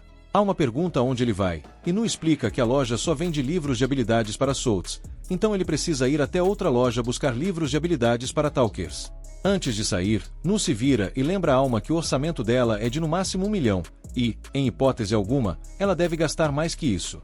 Alma, com um suspiro, concorda com a regra do Nu. Assim que Alma fica sozinha, ela não perde tempo e compra um ursão de pelúcia gigante. Quando Nu descobre, ele fica furioso, com ela por torrar o dinheiro e consigo mesmo por ter acreditado que ela ia resistir. Mas Alma se defende, dizendo que não desperdiçou tudo. Ela conseguiu um livro de habilidade ótimo chamado Armadura Perfurante, que permite cortar pela metade a defesa dos oponentes. Esse livro custou 800 mil, e ela usou o resto do dinheiro no ursão. Afinal, já que Nu não deixa mais ela abraçá-lo, o ursinho ia quebrar o galho. Para ela, essa foi uma ida às compras bastante produtiva. Alma percebe então que Nu não comprou nada para ele mesmo e pergunta por quê. Ele explica que o livro de habilidade que ele queria estava muito acima do orçamento. Era um livro de exorcismo, que permite exterminar monstros mortos-vivos num piscar de olhos, mas o valor? 30 milhões. Nu nem consegue imaginar como pagar isso. No meio dessa conversa, Nu vê alguém passando e diz para Alma começar a comer sem ele. Ele segue o sujeito até um beco, e quando estão a sós, o homem se revela. É Loki, o metamorfo que invadiu a prisão. Nu contratou Loki para investigar o tal marionetista, prisioneiro perigoso, e Loki não decepcionou, entrega o relatório, mas antes pergunta se Nu tem certeza de querer recrutar esse sujeito. Afinal, ele já causou um caos na capital com seus poderes. Mas é exatamente por isso que Nu quer ele no time. Além disso, Nu está convencido de que o marionetista foi incriminado, por isso contratou Loki, para reunir provas de sua inocência. Loki entende o plano, mas ainda acha meio estranho ouvir alguém que já vendeu seus ex-companheiros como escravos agora falar em resgatar um condenado à morte. Nu, com aquele sorriso de quem adora uma contradição, até se orgulha de ser imprevisível assim. Depois de checar o relatório, ele elogia o trabalho de Loki, que se gaba de que, para alguém com sua classe de imitador, infiltrá-lo em qualquer lugar é brincadeira. Nu paga o trabalho, satisfeito com o resultado. Nu paga Loki pelo serviço e pede para ele continuar investigando, mas Loki, todo misterioso, diz que tem um brinde de informação para ele. A novidade: tem uma droga nova rolando por aí, bem mais potente que qualquer coisa no mercado. Só que o efeito colateral é uma fúria incontrolável, e os índices de violência na região já subiram nas alturas. Nu fica imaginando quem seria maluco o suficiente para vender um troço desses, afinal, a família Luciano não deixaria barato, exceto que, surpresa, quem está vendendo é uma subdivisão da própria família Luciano. O território é controlado pelos Gambino, cujo líder, Albert Gambino, é uma peça rara, o tipo de cara que vê o caos como parte do charme local. Enquanto isso, Alma está descontando sua frustração na comida, já que Nu sumiu e a deixou plantada. Só que, nesse meio tempo, um velho amigo dela aparece e a conversa flui bem demais. Já Nu, do outro lado da cidade, passa pelo território dos Gambino e se decepciona com o estado do lugar. O antigo líder dos Gambino era um homem respeitável, até Finoshi o respeitava ele. Mas quando ele morreu, seu filho Albert assumiu o comando, e o território foi pro brejo. Andando pela área, Nu avista um homem sentado à beira da estrada, bem diferente do povo local, então deduz que ele deve ser um imigrante. Porém, pelo jeito, o coitado vai acabar virando um mendigo. Com pena do sujeito, Nu deixa uma moeda para ele. Só que o cara se levanta, pega a moeda e tenta devolvê-la, achando que Nu deixou cair sem querer. E ainda solta: essa área é perigosa demais para uma moça fofa como você. Aí Nu se ofende: por quê? Pera lá, moça. Ele faz questão de virar e deixar bem claro que é um cara, e que jamais pegaria a moeda de volta depois de ser tocada por um mendigo imundo. Ele dá as costas, mas o homem, agora ofendido, tenta segurar o ombro de Nu. O resultado: Nu acerta um chute que lança o cara para trás, como se tivesse levado um coice de cavalo. Ele ainda manda: você não deveria encostar nessas mãos inúteis em mim. Mas, ao ver Nu olhando para ele com aquela arrogância, o mendigo se lembra de alguém que conheceu tempos atrás. O mendigo não deixa barato. Normalmente ele não gosta de brigar por bobagem, mas também não é fraco a ponto de deixar alguém o humilhar. Ele assume uma postura de batalha, e Nu percebe que o cara manja mesmo de espada. Quando o sujeito avança, Nu quase vê a própria vida passar diante dos olhos. Ele consegue se esquivar por pouco, mas o homem não para de atacar, acertando cortes e estocadas com a habilidade de um verdadeiro mestre espadachim. No momento de pura sorte, ou habilidade, Nu consegue agarrar o braço do cara e o joga contra uma construção próxima. Com uma expressão entre dor e admiração, o homem se levanta e pergunta se Nu é da classe ninja. Nu, sacando que o homem deve vir de uma ilha lá do Extremo Oriente, responde que ele é só um falador. O espadachim fica surpreso. Um falador que luta desse jeito? Impressionado, o homem se prepara para usar todas as suas habilidades. Nu, vendo a aura poderosa do oponente, abre um sorriso largo. Finalmente, alguém forte o bastante para talvez entrar no grupo. Mas, antes que possam se enfrentar a sério, um sujeito baixinho aparece do nada e começa a dar um sermão no espadachim, que ele chama de Koga. O nanico está bravo porque Koga se meteu em uma briga sem sua permissão. Enquanto isso, Alma está numa boa com sua amiga, que fica chocada ao saber que ela ainda não avançou de nível. Alma explica que tem duas opções de evolução, ou vira uma assassina ou uma caçadora. Mas Nu sugeriu que ela esperasse antes de decidir, o que faz sentido, já que essas duas classes têm papéis bem diferentes. A amiga especula que Nu provavelmente está recrutando um novo membro nesse exato momento. De volta à cena com Nu, o baixinho não dá trégua para Koga, que tenta se explicar mas só ganha um cala-boca, como resposta. Então, ele saca um anel estranho e, antes que Koga perceba, é nocauteado no chão. Nu reconhece o artefato como um anel de subordinação, uma peça rara que obriga quem o usa a obedecer o dono do anel. Claro que uma coisa dessas deveria ser ilegal, mas quem liga, né? Claro, o anel de subordinação é permitido, mas só se for entre um mestre e seu escravo. Após colocar Koga no chão, o Naniko vira para Nu e pergunta por que ele estava brigando com Koga. Só que, para variar, ele também confunde Nu com uma garota e começa a agir estranho. Nu, sem paciência, manda o Naniko voando com um chute certeiro que o atravessa a rua inteira. Atordoado, o sujeito ainda tem a coragem de perguntar por que você fez isso. Nu não perde tempo, saca uma arma e, com ela apontada, avisa que é ele quem faz as perguntas por aqui. Primeiro, Nu quer saber de onde esse Munshin veio, já que ele definitivamente não parece ser um morador local. O homem revela que vem de um lugar distante, ao sul, chamado Terra de Solder. Nu, então, pergunta por que ele fugiu para ela. Visivelmente hesitante, o sujeito acaba cedendo à pressão do revólver e confessa que estava fugindo depois de roubar dinheiro da família Delber, com quem ele trabalhava, organizando um ringue de lutas clandestinas. A família descobriu o desvio de grana e, bom, ele teve que fugir para salvar a própria pele. Chegou a ela por ser território dos Lucianos, onde a família Delber não teria tanto poder para persegui-lo. Ele explica que Koga é um de seus lutadores escravos e que o trouxe para tentar entrar no circuito de lutas subterrâneas de Auria. E, aproveitando a deixa, ele pergunta se Nu está envolvido com esse mundo também, já que precisa de uma referência para se estabelecer. Nu olha para ele com desdém e revela que é um CR. E, caso o sujeito ainda não tenha entendido, ele também é um cara. Chocado, o Naniko fica espantado, não tanto por Nu ser um CR, mas porque um cara com essa cara bonita. A reação exagerada do homem irrita Nu, mas ele logo volta ao ponto principal. Como esse sujeito está fugindo da família Delber, não haveria problema algum se ele fosse eliminado. Afinal, se ele sumir, Nu pode até acabar ficando com Koga de brinde. Com benefícios tão bons assim, a decisão é fácil para Nu. E sem hesitar, ele executa o Naniko. Noel até pode ser frio, mas não é assassino, deu só um tiro de aviso e poupou o cara. Claro, se ele não sumir em 10 segundos, o próximo tiro vai ser certeiro. O coitado se levanta apavorado, dá um chute no Koga e começa a fugir. Noel até gostaria de ter a força do Koba, mas percebe que, se o Koba ainda não matou o Munshin para garantir sua liberdade, ele é fraco de vontade e não serve pro time de Noel. Mais tarde, Noel volta ao café e é recebido por Lia, que ele nem chamou. Ele avisa que não vai pagar o lanche dela, mas Alond, que está ali também, reclama dizendo que Lia só veio para fazer companhia. Noel suspira e acaba concordando em pagar, mas só dessa vez. Ele senta Lia, pergunta se ele encontrou algum parceiro bom para o grupo. Noel explica que não achou ninguém à altura, mas agora está com outra preocupação. Ele quer saber mais sobre uma droga que anda circulando e causando ataques de fúria. Lia já ouviu rumores, mas sabe pouco. Noel alerta para ela tomar cuidado, e Lia fica surpresa com a preocupação, já que ele não costuma dar conselhos de graça.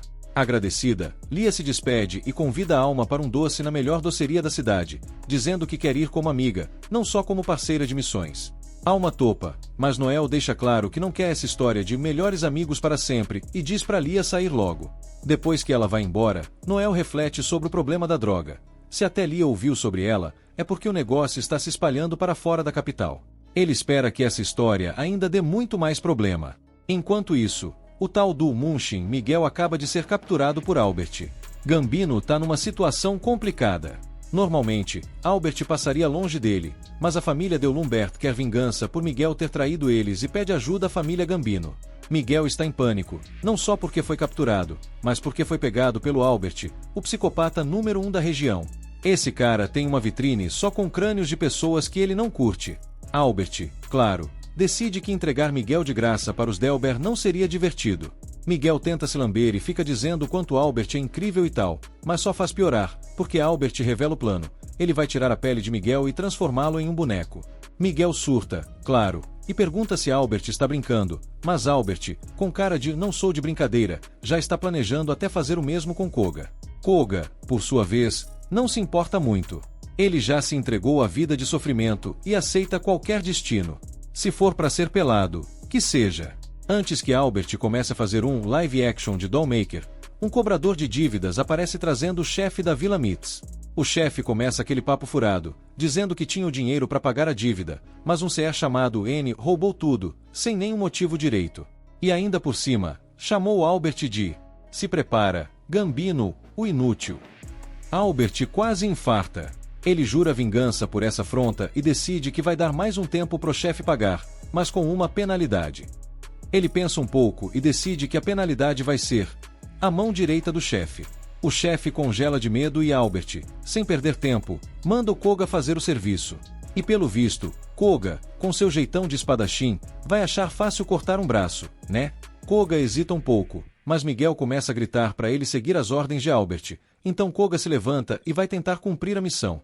Mas, antes que ele corte o braço, Albert para tudo e diz: "Espera aí, preciso me divertir um pouco primeiro". Ele então pega uma cristal roxo de droga e, bum, toma um gole, porque violência é muito mais divertida quando ele está viajando. Agora que está vendo cores e ouvindo sons, Albert finalmente permite que Koga corte a mão do chefe. O chefe ainda tenta se defender dizendo que Koga não pode fazer isso com bastão. Mas, antes que ele termine a frase, Koga já fez o trabalho, e o braço do chefe cai com plop. O chefe grita de dor, e Albert está adorando tudo, rindo feito uma criança num parque de diversões. Miguel, vendo a oportunidade, tenta agradar Albert e oferece Koga como presente. E, para surpresa de Miguel, Albert aceita. Agora, Koga é oficialmente de Albert. Ele é levado para outro quarto para trocar suas roupas, e enquanto isso, vemos o passado trágico de Koga. Aparentemente, seu pai era um grande empresário e sua mãe uma das mulheres mais lindas da cidade. Parecia uma vida de conto de fadas, até que, bam! O pai de Koga é atacado e sua mãe é sequestrada e passa por umas coisas horríveis. Quando o pai finalmente acorda, já é tarde demais. 9 meses depois, Koga nasce, e seu pai, em vez de se alegrar, começa a desprezar o filho. A mãe, desesperada com o olhar de ódio do marido, acaba se matando. Os anos passam, e o pai de Koga vira um bêbado. Koga, ainda querendo a aprovação do pai, faz de tudo para ser útil, mas só consegue despertar ainda mais raiva nele.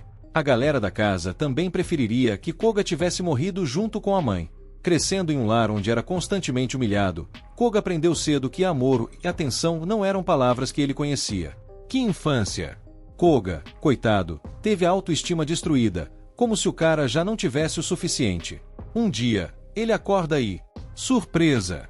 Está em um barco, sem saber como foi parar ali. Só depois de um tempo ele percebe que sua família o vendeu como escravo porque não queriam mais saber dele. É aí que ele conhece Miguel. E o primeiro presente que Miguel dá para Koga leva ele para uma luta ilegal. Quando Koga começa a amassar todo mundo, Miguel fica todo empolgado e começa a elogiar Koga, como se fosse um cachorrinho que aprendeu a fazer truques.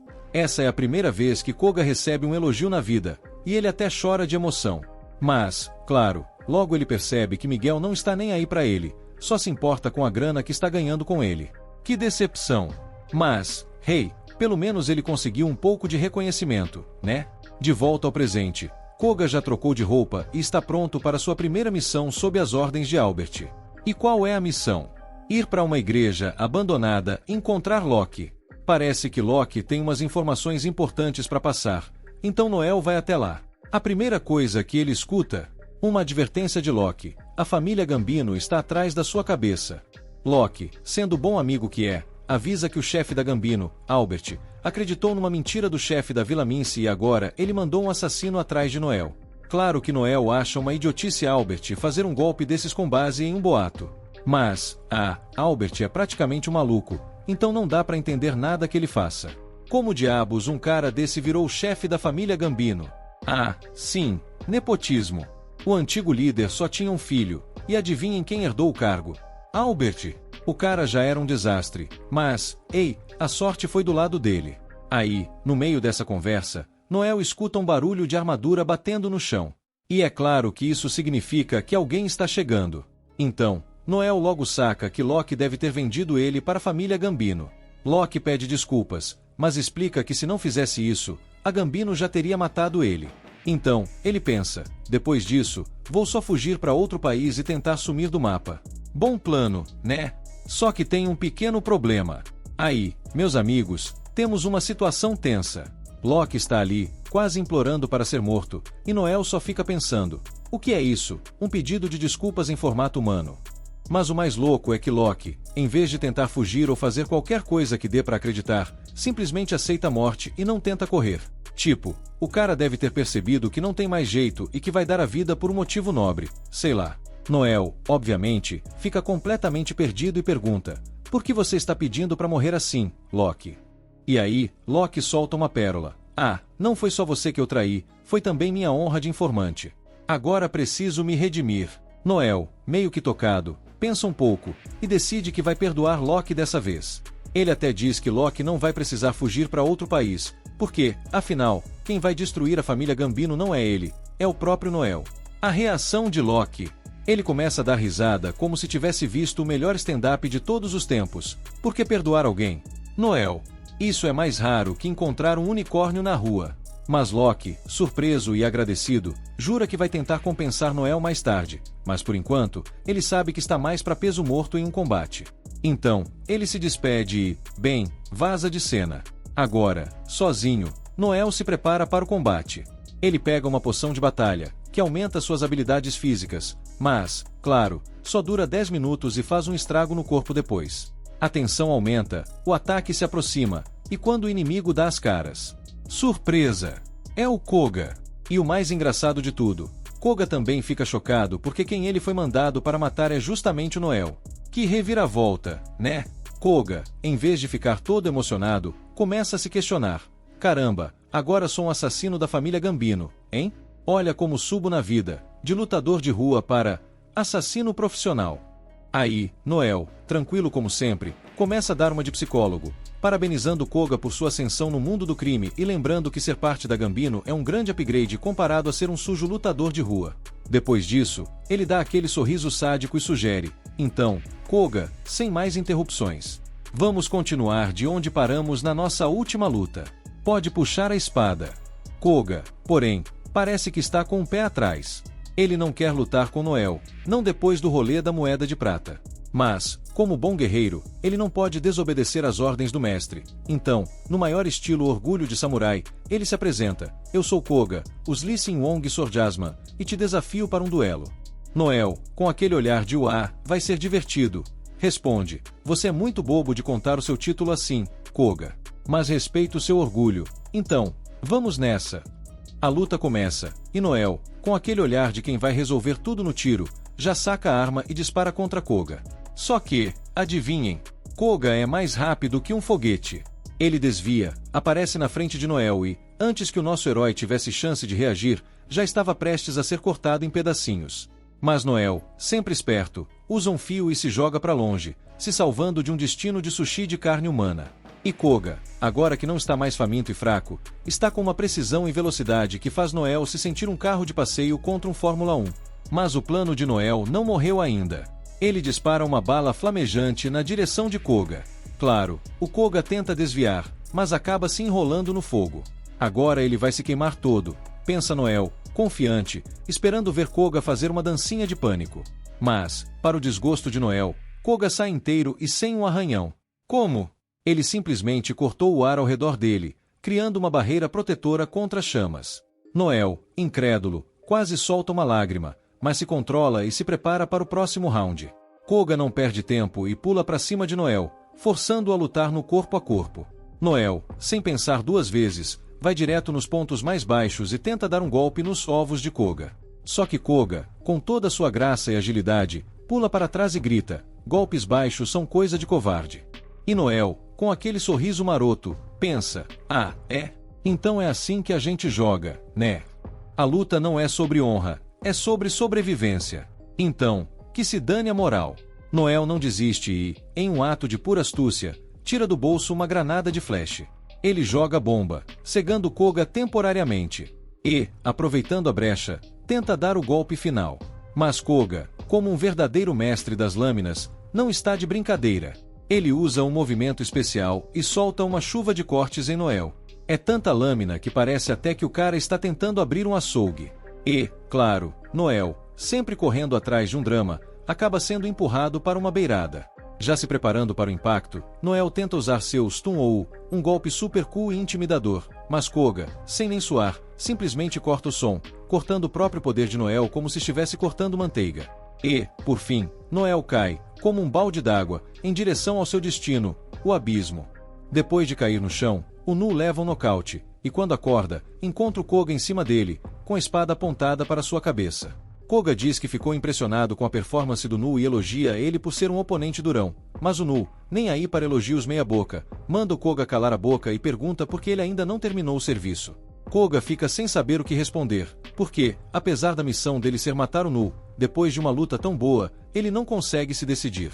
Isso deixa o Nu tão irritado que ele começa a gritar e pega a espada, dizendo que não tem tempo para pena de inimigo. Se o Koga não matar o Nu, o Albert vai garantir que ele não viva para contar a história. Koga até sabe que isso é verdade, mas ainda está em dúvida, e não entende por que o Nu está insistindo tanto para ser morto. Ele acha que o Nu está preocupado com a vida dos outros, mas, num segundo seguinte, o Nu solta que o Koga perdeu a chance dele, porque a alma acaba de chegar e ela não vai deixar ninguém além dela se aproximar do corpinho bonito do Nu. Antes da luta começar, o Nu usou sua habilidade de Link para mandar uma mensagem para a alma, explicando a situação e dizendo que está feliz que ela chegou, já que o efeito do elixir que ele tomou acabou, e os efeitos colaterais o deixaram paralisado. A alma não entende muito bem a situação, mas sabe que o Koga atacou o Nu, então pergunta se pode matar ele. O Nu, sem dó, manda ela fazer isso. A alma ataca imediatamente, mas o Koga usa a espada para bloquear, pedindo para não fazer isso, porque ele não quer matar uma mulher. Alma acha hilário ele dizer isso quando ela está claramente no controle, mas o Koga aponta que, mesmo ela tendo atacado de surpresa, não conseguiu matar ele. Alma pega isso como um desafio e ativa sua habilidade de aceleração para atacar o Koga de forma blitz e mostrar quem é que manda. Koga, tranquilo, ativa sua habilidade de aumento sensorial, que deixa ele reagir muito mais rápido e com mais precisão, mesmo de olhos fechados. Enquanto os dois se enfrentam, o Nu lembra, mais uma vez, do fato de que, como sempre, o caos e a confusão reinam. O Nu sabe que nunca vai ser como a alma ou o Koga, mas isso só reacende a motivação dele de superar os fortes e se tornar o mais forte. Até agora, a alma e o Koga se enfrentaram de igual para igual, e a alma admite que o Koga é mais forte do que ela imaginava, mas promete acabar com ele na próxima com um ataque venenoso. E como ela está levando a sério, o Koga decide abraçar a igualdade de gênero e prepara seu golpe insta-kill para dar um fim na alma de uma vez. Porém, antes que qualquer um deles ataque, o Nu dispara um sinalizador no céu e manda a alma recuar. Ela não quer, mas isso é uma ordem, não um pedido, então ela relutantemente se afasta. O Nu então diz para o Koga também se retirar, porque aquele sinalizador vai chamar a atenção da polícia militar, e o Albert vai ficar muito bravo se o governo imperial descobrir o que ele está fazendo ali. Mesmo não querendo sair de mãos abanando, o Koga não tem escolha a não ser seguir as ordens do Nu. Mas antes de ir, o Nu o chama de volta e diz que tem uma mensagem para o Koga passar para o Albert no dia seguinte. No outro dia, o Koga volta para o Albert e conta sobre sua tentativa fracassada de matar o Nu, mas para surpresa dele, Albert está super de boa, como se nada tivesse acontecido. Ele também entrega para o Koga uma caixa com a cabeça do Miguel dentro, mas fora isso, o Albert está bem tranquilo. Ele diz que vai perdoar o Koga por essa falha porque está de bom humor, mas avisa que não pode errar de novo. O Koga jura que vai dar um jeito nisso, não importa o que aconteça, e o Albert fica feliz em ouvir isso. Então, ele despacha o Koga, mas antes dele sair, o Koga lembra que o Nu deixou uma mensagem para o Albert. A mensagem diz: Albert Gambino, eu vou derrubar sua organização inteira e mandar seu traseiro para o Gulag. Albert, sem perder a calma, pergunta se o Koga está falando a verdade ou se está mentindo como chefe do ministério, mas como o Koga não tem uma expressão de mentira, Albert começa a surtar, e agora quer mais do que nunca ver o Nu morto. O Koga e o Laos, o segurança do Albert, saem do escritório dele para deixar o chefe esfriar a cabeça. Enquanto andam, o Laos fala para o Koga que ele talvez tenha exagerado um pouco nessa última mensagem. Com o que o Koga disse, ele pede desculpas, e o Léo pergunta se ele falou aquilo porque o Koga mandou matar o Miguel. Mas o Koga não estava nem aí para o Miguel, então ele não teria motivo para se importar com a morte dele. A verdadeira razão de o Koga ter se sentido obrigado a entregar a mensagem do Nu é que ele acha o Nu incrível, mesmo ele sendo só um falador. O Nu se treinou tanto que conseguiu lutar de igual para igual com alguém como Koga, e o Koga sabe que o treinamento deve ter sido brutal para o Nu. Mas, mesmo assim, Nenhum treinamento vai ser suficiente para ele derrotar um combatente de classe, já que ele é só um falador. E ainda assim, o Nu nunca perdeu aquele olhar determinado de quem vai se tornar o mais forte do mundo, não importa o que. Depois de ouvir o que o Koga disse, o Léo comenta que o Koga ficou apaixonado pelo Nu, mas sem segundas intenções, claro. Ele só respeita o Nu como rival e quer ficar mais forte junto com ele. Agora que o Koga parou para pensar, o Léo está certíssimo, mas ele fica se perguntando como o Laos tem tanta experiência nesse assunto. Aí, o Laos explica que também já passou por algo parecido, mas foi há muito tempo. No dia seguinte, o Albert aparece na taverna secreta onde o Nu está, e ele quer fazer o Nu pagar por tudo o que ele disse. O Albert traz o Laos, que é de classe A, e mais alguns Seekers de classe B para garantir que ele vai derrotar o Nu de uma vez por todas. Ele se senta na mesa do Nu, pega a garrafa de vinho do cara e começa a beber como se fosse um show de superioridade, mas detesta o sabor do vinho. Mesmo estando em desvantagem numérica, o Nu, tranquilo, começa a zoar o Albert e diz que é uma falta de educação beber o vinho de outra pessoa sem ser convidado. Mas claro, educação é algo difícil de entender para a mente do Albert. O Albert se levanta, furioso, e fica na cara do Nu, então o Nu pede para ele se afastar, já que o mau hálito dele está estragando seu apetite. O Albert, ofendido, ameaça cortar a língua do Nu, mas antes que ele faça qualquer coisa, um dos Seekers que estava na taverna se aproxima e pede para ele parar. Ele não sabe qual é a briga do Albert com o Nu, mas deixa claro que, seja qual for o motivo, ele não vai permitir que o Albert faça o que quer que seja com o Nu. O Seer avisa Albert que não é permitido atacar qualquer Seer naquela taverna. Albert, ofendido, pergunta se o homem sabe quem ele é, e o Seer, ciente da reputação de Albert, responde que, como Seer, ele e os outros frequentadores do bar não vão permitir que um forasteiro como Albert faça o que bem entender.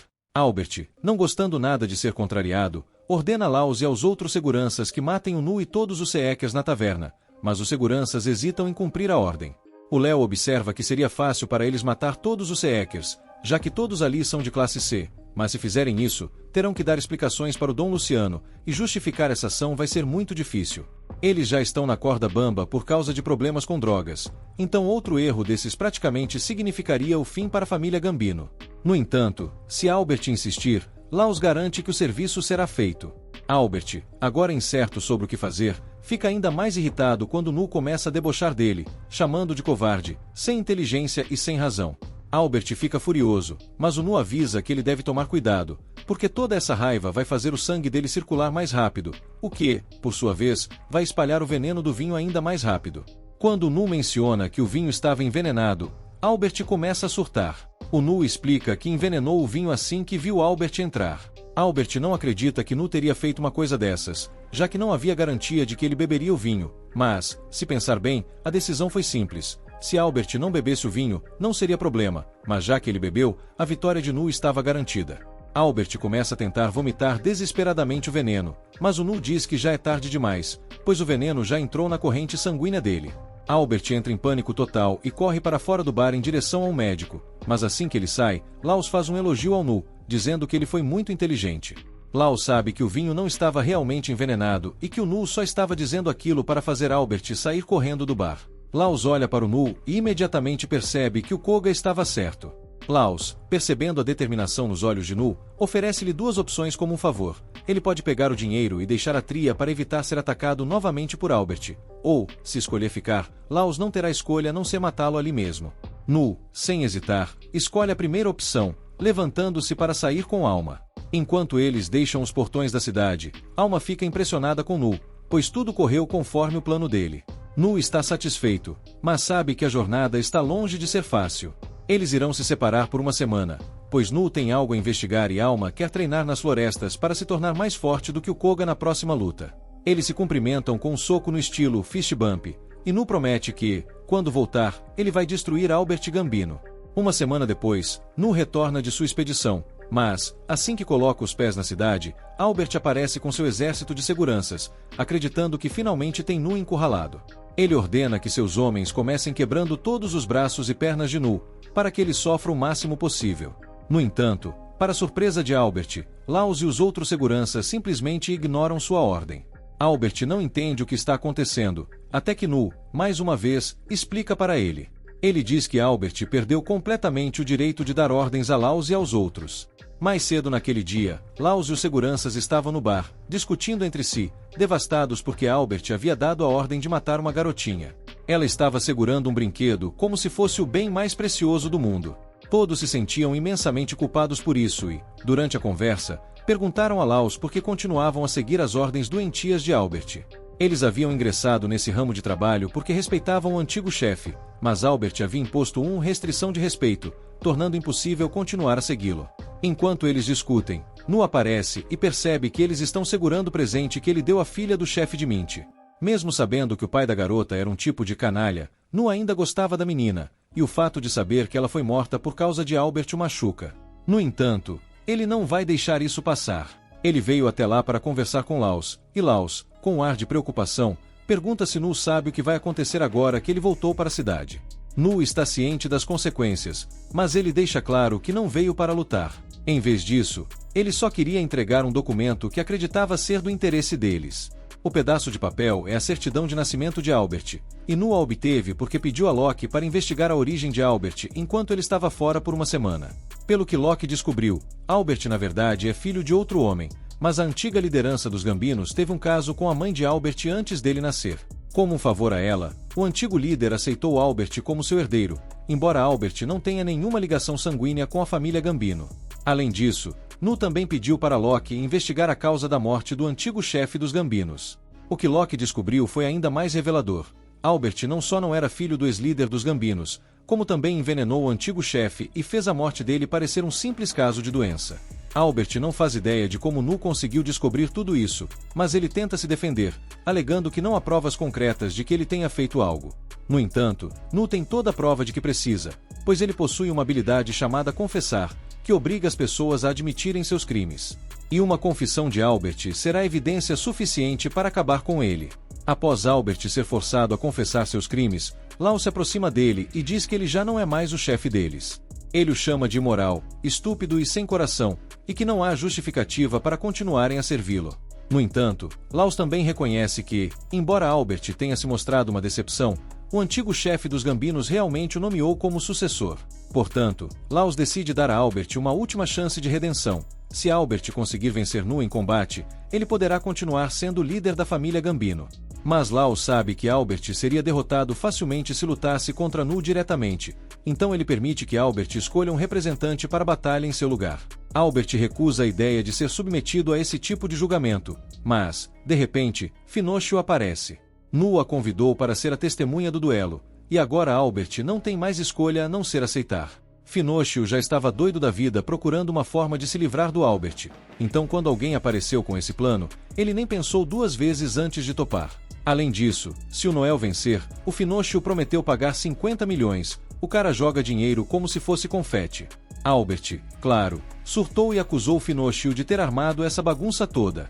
Mas o Finocchio, com aquele tom de "não sou babá de ninguém", gritou que não queria mais ouvir o Albert choramingar.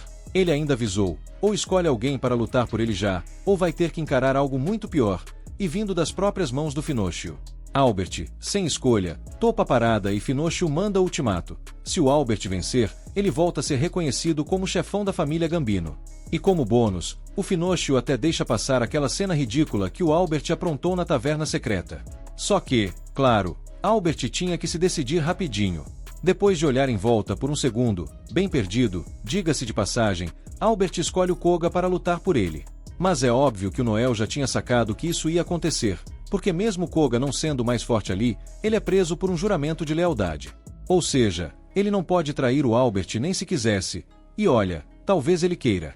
Enquanto isso, a alma tá ali doida para ter uma revanche com o Koga, só para esfregar na cara dele que é melhor. Mas o Noel, cheio de atitude, simplesmente empurra de lado e diz que vai cuidar disso sozinho. Alma tenta convencer o Noel a não lutar, já que ela tem certeza absoluta que ele não tem chance nenhuma contra o Koga. Só que o Noel tá tão confiante que chega a ser cômico e diz para ela sentar, relaxar e assistir ao show. Quando Noel fica cara a cara com o Koga, ele percebe que o Koga tá com aquele brilho no olho de quem tá muito animado para a luta, mesmo que não tenha absolutamente nada a ganhar com isso. Na real, Koga tá só feliz de ter mais uma oportunidade de enfrentar o Noel. E, para melhorar, ele ainda acha que o Noel deve estar escondendo algum truque na manga. Claro, o Koga mal pode esperar para ver o que é. Os dois se preparam para a pancadaria e avançam um contra o outro. Noel pula no ar e lança uma bala de gelo, porque sim, ele é dramático. Apesar do Koga conseguir rebater, a bala ainda cria uma parede de gelo enorme ao redor deles, bloqueando a visão de todo mundo. Agora, ninguém sabe o que tá rolando lá dentro. Enquanto o pau come, Noel tá correndo como um louco para não ser cortado ao meio pelo Koga. Mas quando ele finalmente consegue ganhar uma distância segura, Koga entra em uma pose séria, o tipo que grita, lá vem bomba. E é isso mesmo. Koga tá prestes a usar o golpe E-Flash, que basicamente aumenta o poder de ataque dele em 7 vezes. Sim, 7 vezes. Parece que o Noel tá prestes a aprender uma lição bem dolorosa. Koga saca sua espada, e a mensagem é clara, chega mais perto que eu te corto no meio. Mas Noel, com aquela confiança de quem tá jogando pôquer com as cartas marcadas, não parece nem um pouco preocupado. Afinal, ele já plantou as sementes da vitória, seja lá o que isso signifique. Para surpresa de Koga, Noel joga sua arma de fogo longe e diz, acabou a munição, então agora vou usar uma adaga para finalizar isso aqui. Mas, antes de começar, ele solta tenho algo importante para dizer. Koga, completamente confuso, faz uma cara de quê? E pergunta o que isso quer dizer. Noel, claro, só usou esse papo furado para distrair Koga e achar uma brecha nas defesas dele. E dá certo. Koga começa a ficar preocupado, achando que Noel tem um as na manga. Essa hesitação é tudo que o Noel precisava. Quando Koga finalmente decide atacar, ele dá uma espadada no braço de Noel. Mas, surpresa! Era exatamente isso que Noel queria. Ele deixa o Koga cortar o braço dele só para prender a espada no golpe e conseguir arrancá-la das mãos do rival. Koga fica chocado, pensando, esse cara foi tão longe assim só para ganhar. Mas, claro, tirar a espada do Koga não é o suficiente para parar o cara. Com a velocidade de quem derrubou o café e precisa salvar o laptop, Koga empurra Noel para longe, corre e pega sua espada antes que ela sequer toque o chão. E, sem perder tempo, ele manda um golpe que destrói a cúpula de gelo ao redor deles e joga Noel para longe. Noel, no entanto, não é o tipo que fica no chão.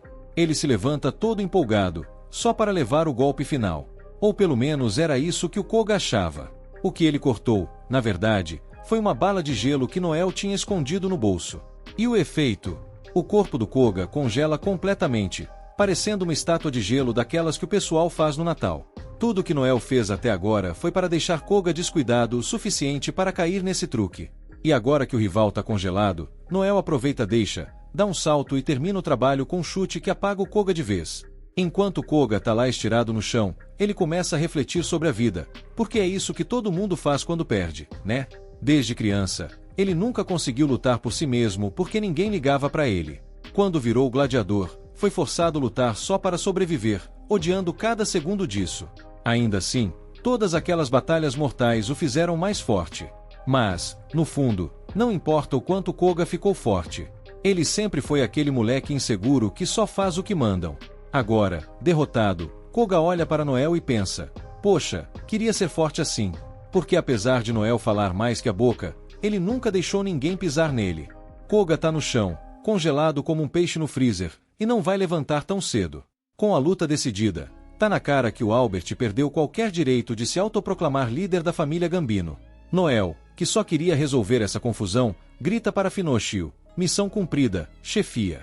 Agora vocês que decidam o que fazer com o Albert.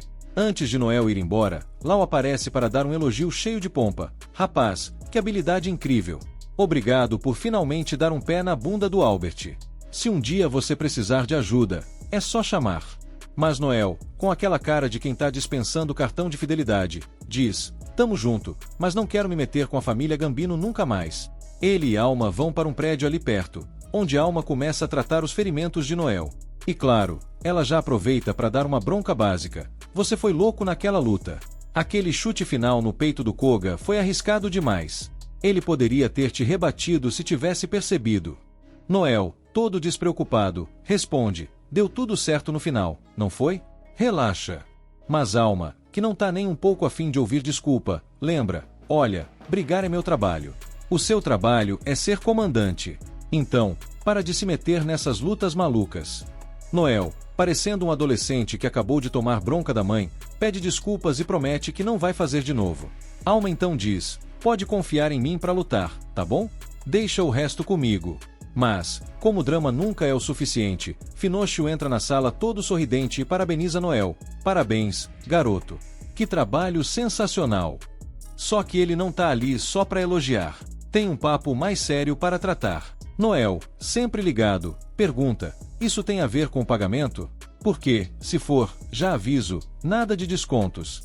Finócio dá uma risada e responde: desconto? Tá louco? Eu nunca faria isso. Você me livrou de um rival incompetente sem eu ter que mover um dedo, então você merece cada centavo desses 50 milhões. Mas, na real, eu quero falar de outra coisa. Ele olha para Alma e pede para ela sair da sala para uma conversa particular. Noel dá o sinal de que tá tudo bem, e Alma sai, embora claramente curiosa sobre o que tá rolando. Assim que a porta se fecha, Finócio solta o que tá na cabeça. Então, Noel, bora trabalhar comigo? Vem pra minha família, Luciano. Juro que te trato bem. Aliás, se você quiser, posso até. Finócio, com aquele sorriso de mafioso manipulador, vira para Noel e solta: olha só, se você quiser, eu até te faço líder da família Gambino. Noel quase cai na risada e responde: cara, eu tenho 16 anos. Como é que você acha que eu vou liderar uma família inteira? Mas Finócio não desiste fácil. Idade? Bobagem. O que importa é que você tem coragem para isso. Noel concorda que tem mesmo, mas lembra Finócio que já recusou essa oferta uma vez. Você devia saber que eu nunca vou me curvar para ninguém. Finócio pergunta mais uma vez: tem certeza? Noel, com um sorrisinho desafiador, responde: absoluta. É aí que o clima fica estranho. De repente, Noel sente que tem algo muito errado. Ele olha para Finócio e vê que o mafioso está segurando o coração dele na mão. Noel rapidamente checa seu peito e, adivinha só, nada de batidas por lá. Finócio, com aquela pose de professor maléfico, começa a explicar: essa é minha habilidade especial, Jugman. Ela me permite arrancar o coração de qualquer alvo que me recuse 2 vezes. Mas relaxa, você ainda tá vivo porque o coração tá ligado ao seu corpo por um link espacial. Agora, se eu me afastar mais de 5 metros ou esmagar isso aqui, você morre. Noel encara Finócio e pergunta, já sacando o jogo: então, você tá me dizendo que sou tão talentoso que virou perigoso me deixar solto, é isso? Finócio confirma com um aceno de cabeça: exatamente. Mas eu sou um cara razoável. Vou te dar uma última chance. Quer entrar pra família Luciano ou não? Noel gargalha na cara dele: nunca. Prefiro morrer a servir você. Ele começa a se levantar, mas Finócio tenta ser a voz da razão maquiavélica. Lutar não adianta. Seu coração só volta pro peito se eu cancelar a habilidade. Noel, no entanto, ignora o aviso e avança com determinação, dizendo: eu vou ser o maior CR que já existiu. Tão grande que a família Luciano nem vai conseguir me tocar. Com isso, Noel ainda provoca: então, você tá certo em querer me matar agora, Finócio. Porque se me deixar viver, eu vou ser um problema que você nunca vai resolver. Noel encara Finócio, com aquele olhar que grita: eu já ganhei, e você sabe disso. E manda: vai em frente, me mata. Mas, no momento em que fizer isso, vai estar provando que é um covarde. Alguém tão apavorado comigo que preferiu me eliminar enquanto estou fraco, ao invés de encarar o problema quando eu for forte. Cada palavra é uma flecha no orgulho de Finócio, que, por mais que tenha o coração de Noel na mão, sente o próprio coração apertar de medo. Noel não para. Quer saber? Tanto faz. Mata ou não mata, mas deixa uma coisa bem clara: eu nunca vou me curvar para ninguém. Finócio, tentando disfarçar o nervosismo, dá aquela risadinha nervosa e solta: ah, relaxa, cara. Tava só brincando. Não vou te matar. Ele devolve o coração de Noel, como quem devolve algo que pegou emprestado sem querer, e ainda se desculpa com falso arrependimento. Foi mal aí, entendi tudo errado. Antes de sair, ele vira e dá uma última provocada: mas olha, agora que você falou que vai ser o maior CR do mundo, melhor cumprir essa promessa, hein? Ele sai do quarto como se nada tivesse acontecido, mas logo encontra a Alma no corredor. E, se olhares pudessem matar, Finócio estaria virando pó naquele momento. Alma parecia prestes a explodir, mas deixa ele passar, só por hoje. Enquanto isso, Finócio volta para sua carruagem, onde Albert está amarrado, tremendo igual gelatina. Albert começa a implorar pela vida, choramingando de um jeito tão patético que até incomoda Finócio. Ele olha para Albert e pergunta: ei, já viu aquele filme do Centopeia Humana? O sorriso sádico no rosto de Finócio diz tudo. Albert percebe que o destino dele vai ser, no mínimo, horrível. No dia seguinte, Noel encontra Koga e balança o contrato de subordinação na frente dele. Koga arregala os olhos, achando que Noel vai transformá-lo em um escravo. Mas Noel, com aquele tom sarcástico de sempre, diz: "Relaxa, não preciso de um cachorrinho obediente. O que eu quero é um lobo feroz. E você, sinceramente, não tá no nível." Ele rasga o contrato, devolvendo a liberdade de Koga. Agora que é um homem livre, o que você quer fazer? Koga, porém, parece perdido. Depois de passar a vida inteira sendo usado pelos outros, ele não sabe nem por onde começar. Koga, ainda meio perdido com a recém-adquirida liberdade, finalmente toma uma decisão. "Eu não faço ideia do que tô fazendo com a minha vida, mas sei que quero ver você alcançar o topo, Noel." E completa: "Se você precisa de um lobo feroz, então é isso que eu vou ser. Deixa eu entrar no Blue Beyond." Noel dá um sorriso daqueles de protagonista confiante e aceita Koga na equipe. "Bem-vindo ao time, Lobinho." Pouco tempo depois, o trio parte para sua primeira missão como uma equipe oficial. E, para ser sincero, eles mandam muito bem. Noel é o cérebro, dando ordens e suporte. Koga é a lâmina, cortando os inimigos, e Alma é o furacão, abrindo caminho para ele. A sincronia é perfeita, até Koga tentar dar o golpe final no General Monstro. No exato momento em que ele vai desferir o golpe glorioso, Alma surge do nada e, Ciao, rouba o abate na cara dura. Koga fica furioso. "Alma, esse era o meu general." E Alma, com aquele tom sarcástico que irrita qualquer um: "Relaxa, Lobinho, o que importa é que ele tá morto, né?" Os dois começam uma discussão épica no meio do campo de batalha. Noel, com um suspiro de "eu não tenho paciência para isso", intervém: "Chega, vocês dois. Somos uma equipe, lembram?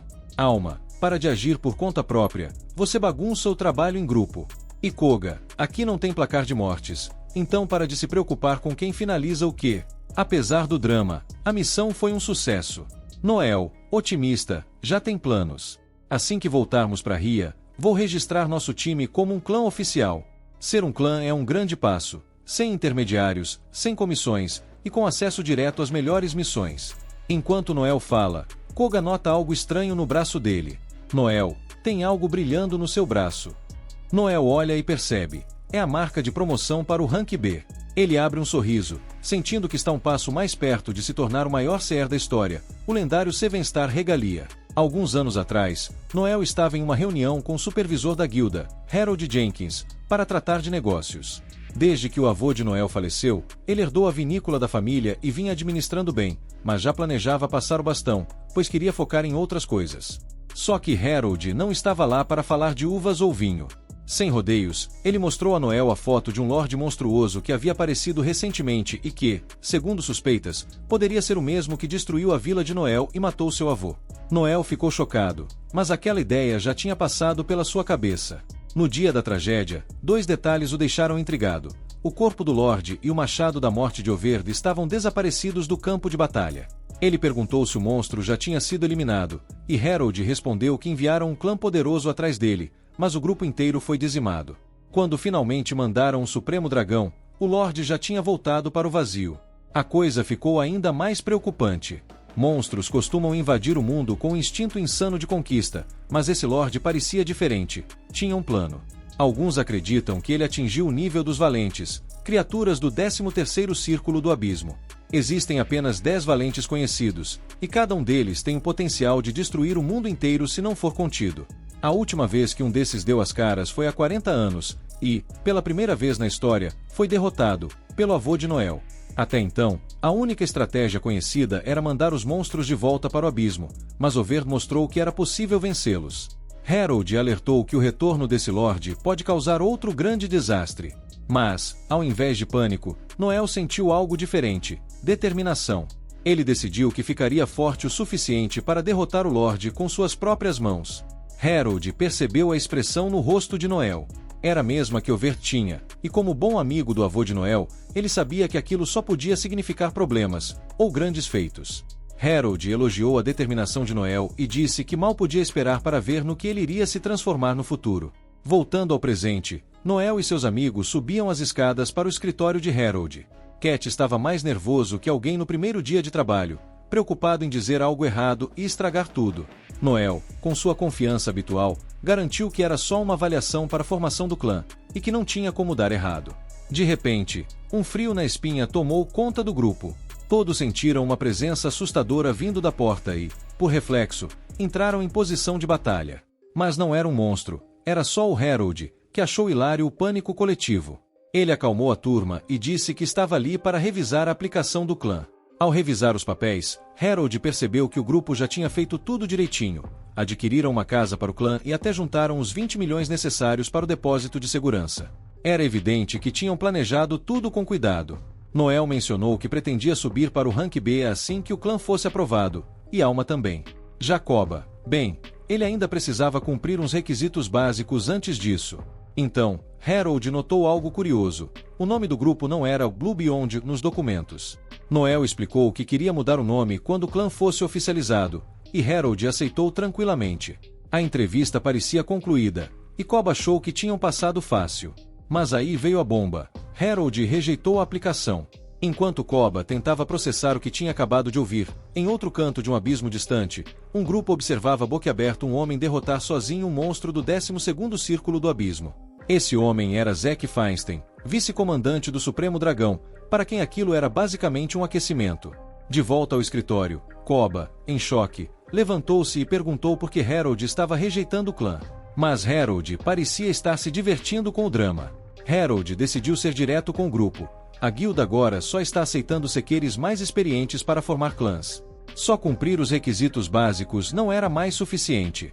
Koba achou isso um absurdo e estava prestes a reclamar, mas Noel, com sua calma habitual, interrompeu antes que ele pudesse meter os pés pelas mãos.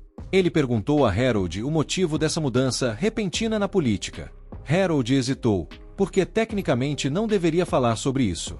Mas ele acabou soltando. Na fronteira oeste, um fluxo estranho de mana estava ocorrendo. Era só uma questão de tempo até atingir um ponto crítico e formar um abismo. As estimativas diziam que isso aconteceria em cerca de um ano. E, quando acontecesse, um Valiant do 13º círculo surgiria. Koba perguntou se não havia como impedir isso, mas Harold explicou que o fluxo de mana na Terra era um sistema muito delicado. Mexer nele poderia causar um desastre ainda pior. Alma, sempre prática, perguntou se seria possível matar o Valiant. Harold respondeu que sim, mas seria necessário o esforço conjunto de todos os regalias de 1, 2 e 3 estrelas. Mesmo assim, como alguém com experiência em primeira mão com essas criaturas, ele não tinha certeza se conseguiriam vencer. Por isso, a guilda só estava aceitando sequeires que já fossem capazes de enfrentar esse tipo de ameaça. Eles não tinham tempo nem recursos para treinar novatos agora. Koba continuou reclamando, dizendo que era injusto, mas Noel, tranquilo como sempre, afirmou que não havia nada que pudessem fazer, já que não atendiam aos critérios da guilda. Sem discutir mais, ele se levantou e disse que era hora de irem embora. Enquanto saíam, Koba perguntou se Noel realmente ia desistir do sonho tão facilmente. Noel deu um sorriso de canto e disse que nunca falou em desistir. Ele só queria aproveitar a oportunidade que acabava de aparecer. Apesar de a aparição de um Valiant ser algo que poderia acabar com toda a humanidade, também era uma chance única. Por exemplo, depois que Cos Utus foi derrotado 40 anos atrás, as condições de vida em Etria melhoraram drasticamente. A joia do monstro foi usada para criar um dispositivo mágico que purifica a água para toda a nação. Para Noel, monstros mais fortes significam avanços incríveis em engenharia mágica. E isso era algo que ele pretendia usar a seu favor. A razão pela qual os Seekers são tratados como heróis é porque conseguem transformar desastres em bênçãos. Noel, claro, já tinha um plano maluco para fazer exatamente isso. Ele declarou com toda a confiança do mundo que o grupo precisava ser reconhecido como regalia o mais rápido possível. Koba quase caiu para trás, apontando que eles nem eram um clã ainda e já estavam falando de alcançar o topo. Alma, por outro lado, apenas deu de ombros. Afinal, Noel tinha esse talento especial de fazer o impossível acontecer. Mas, quando Noel disse que eles tinham menos de 6 meses para virar regalia, até Alma ficou sem palavras. Ele explicou que queria ganhar experiência suficiente para serem convidados a lutar contra o Valiant. Se conseguissem, seus nomes seriam eternizados como lendas. Mas, para isso, precisavam de feitos tão grandiosos que chamassem a atenção de todo mundo, antes mesmo de se tornarem um clã oficial. Noel já tinha tudo planejado. Primeiro, ele fez o rank up para estrategista, o que deu a ele habilidades cognitivas aprimoradas, permitindo analisar batalhas em tempo real e criar estratégias infalíveis. Depois disso, saiu para as ruas, e como quem não quer nada, deu de cara com Zack, o vice-comandante dos Dragões Supremos, sendo ovacionado pelo público por sua última missão absurda. Zack notou Noel de longe e foi direto até ele. Noel, já esperto, ficou na defensiva. Afinal, Zack era um dos únicos 3 hackers de Rank X, ao lado de Léo, líder do clã Kingslayer, e Victor, chefe dos Dragões Supremos. Zack, com sua típica postura intimidadora, perguntou casualmente se Noel tinha sido responsável por derrubar a família Gambino uns dias atrás. Noel tentou desconversar, fingindo que não sabia do que ele estava falando. Mas Zack, claro, não comprou o teatrinho. Ele já sabia muito bem do que Noel era capaz. Percebendo que não ia adiantar continuar fingindo, Noel foi direto ao ponto e perguntou o que Zack queria. O veterano apenas sorriu, deixando no ar uma resposta que provavelmente ia trazer mais dor de cabeça do que solução. Zack tentou recrutar Noel para o clã dele, mas antes mesmo de terminar a proposta, Noel cortou: "Nem vem, eu não trabalho para ninguém." O olhar dele dizia tudo, e Zack percebeu que o garoto era teimoso como uma mula. Só que Zack é do tipo que não aceita não como resposta e deixou claro que estava disposto a usar força. Noel, no maior estilo, manda quem pode, obedece quem tem juízo, respondeu: "Pode tentar, campeão, mas eu só seguiria ordens do mais forte de todos." E aí veio o golpe de mestre. Noel jogou na cara de Zack que, para ele ser considerado mais forte, precisaria derrotar Léo, o líder do Kingslayer. Só que isso era um problema, porque um duelo entre Zack e Léo quase com certeza acabaria com um dos dois indo pro saco. Noel, sem dar muita bola, foi embora, deixando Zack com aquela pulga atrás da orelha. A situação ficou ainda mais hilária quando 2 transeuntes apareceram do nada e um deles cometeu o erro colossal de chamar Zack de o segundo mais forte da nação. O grandalhão perdeu a cabeça, andou até o sujeito e perguntou por que ele tinha dito aquilo. O cara, na inocência, tentou explicar que era porque Léo tinha limpado mais abismos do que Zack. Mas Zack não quis saber e lançou o infeliz pelos ares, como se fosse um foguete. Noel, claro, estava ouvindo tudo e agora sabia o calcanhar de Aquiles do grandão. Ele odiava ser chamado de segundo lugar. Noel só pensou que precisava montar seu clã rápido, antes que Zack se tornasse um problema ainda maior. Enquanto isso, Alma e Lia estavam na floresta treinando, mas parecia mais uma surra do que um treino. Lia estava detonando Alma, e no final ainda a imobilizou com uma flecha no pescoço. Quando pararam para descansar, Lia aproveitou para dar dicas. Você precisa prestar mais atenção no que está rolando ao seu redor. Fica tão empolgada que esquece da estratégia. Alma, no maior desânimo, respondeu: talvez seja melhor eu deixar a estratégia toda nas mãos do Noel. Lia concordou, porque sabia que, no time, cada um tem sua função. Noel pensa, Alma apanha, e Lia dá risada disso tudo. Lia estava tentando animar Alma, dizendo que Noel sabia usar bem as habilidades de cada um da equipe. Do nada, surge uma amiga de Lia, Ailia, correndo até elas. Ailia nunca tinha conhecido Alma, então perguntou quem era. Lia explicou que Alma era uma amiga que estava ali treinando. Ailia, super simpática, disse que qualquer amiga de Lia era amiga dela também e até ofereceu ajuda no que Alma precisasse. Mas aí veio o plot twist. Ela soltou mas, olha só, fica longe de um tal de Noel Stalin, viu?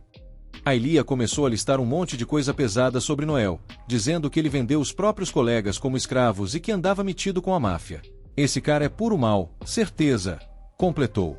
Mas o líder do time de Ailia, Leon, cortou o papo e disse que não era legal julgar alguém só com base em rumores, ainda mais sem conhecer a pessoa.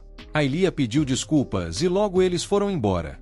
Lia, sem graça, pediu desculpas a Alma também, mas Alma levou na boa, porque, bem, a maior parte das acusações eram verdade. Mais tarde, naquela mesma noite, Noel encontrou Loki para pegar umas informações que tinha pedido antes. Loki trouxe uma lista dos grupos que tinham subido para o Rank B recentemente, e lá no topo estava o grupo de Ailia, os Winged Knights, liderados por Leon. O cara tinha uma reputação impecável e era conhecido por ser super gentil. Mas Noel, com aquele brilho competitivo no olhar, sabia que, para ser o melhor no Rank B, ia ter que passar por cima de Leon e seu grupo perfeito. Até a próxima recap, filhote.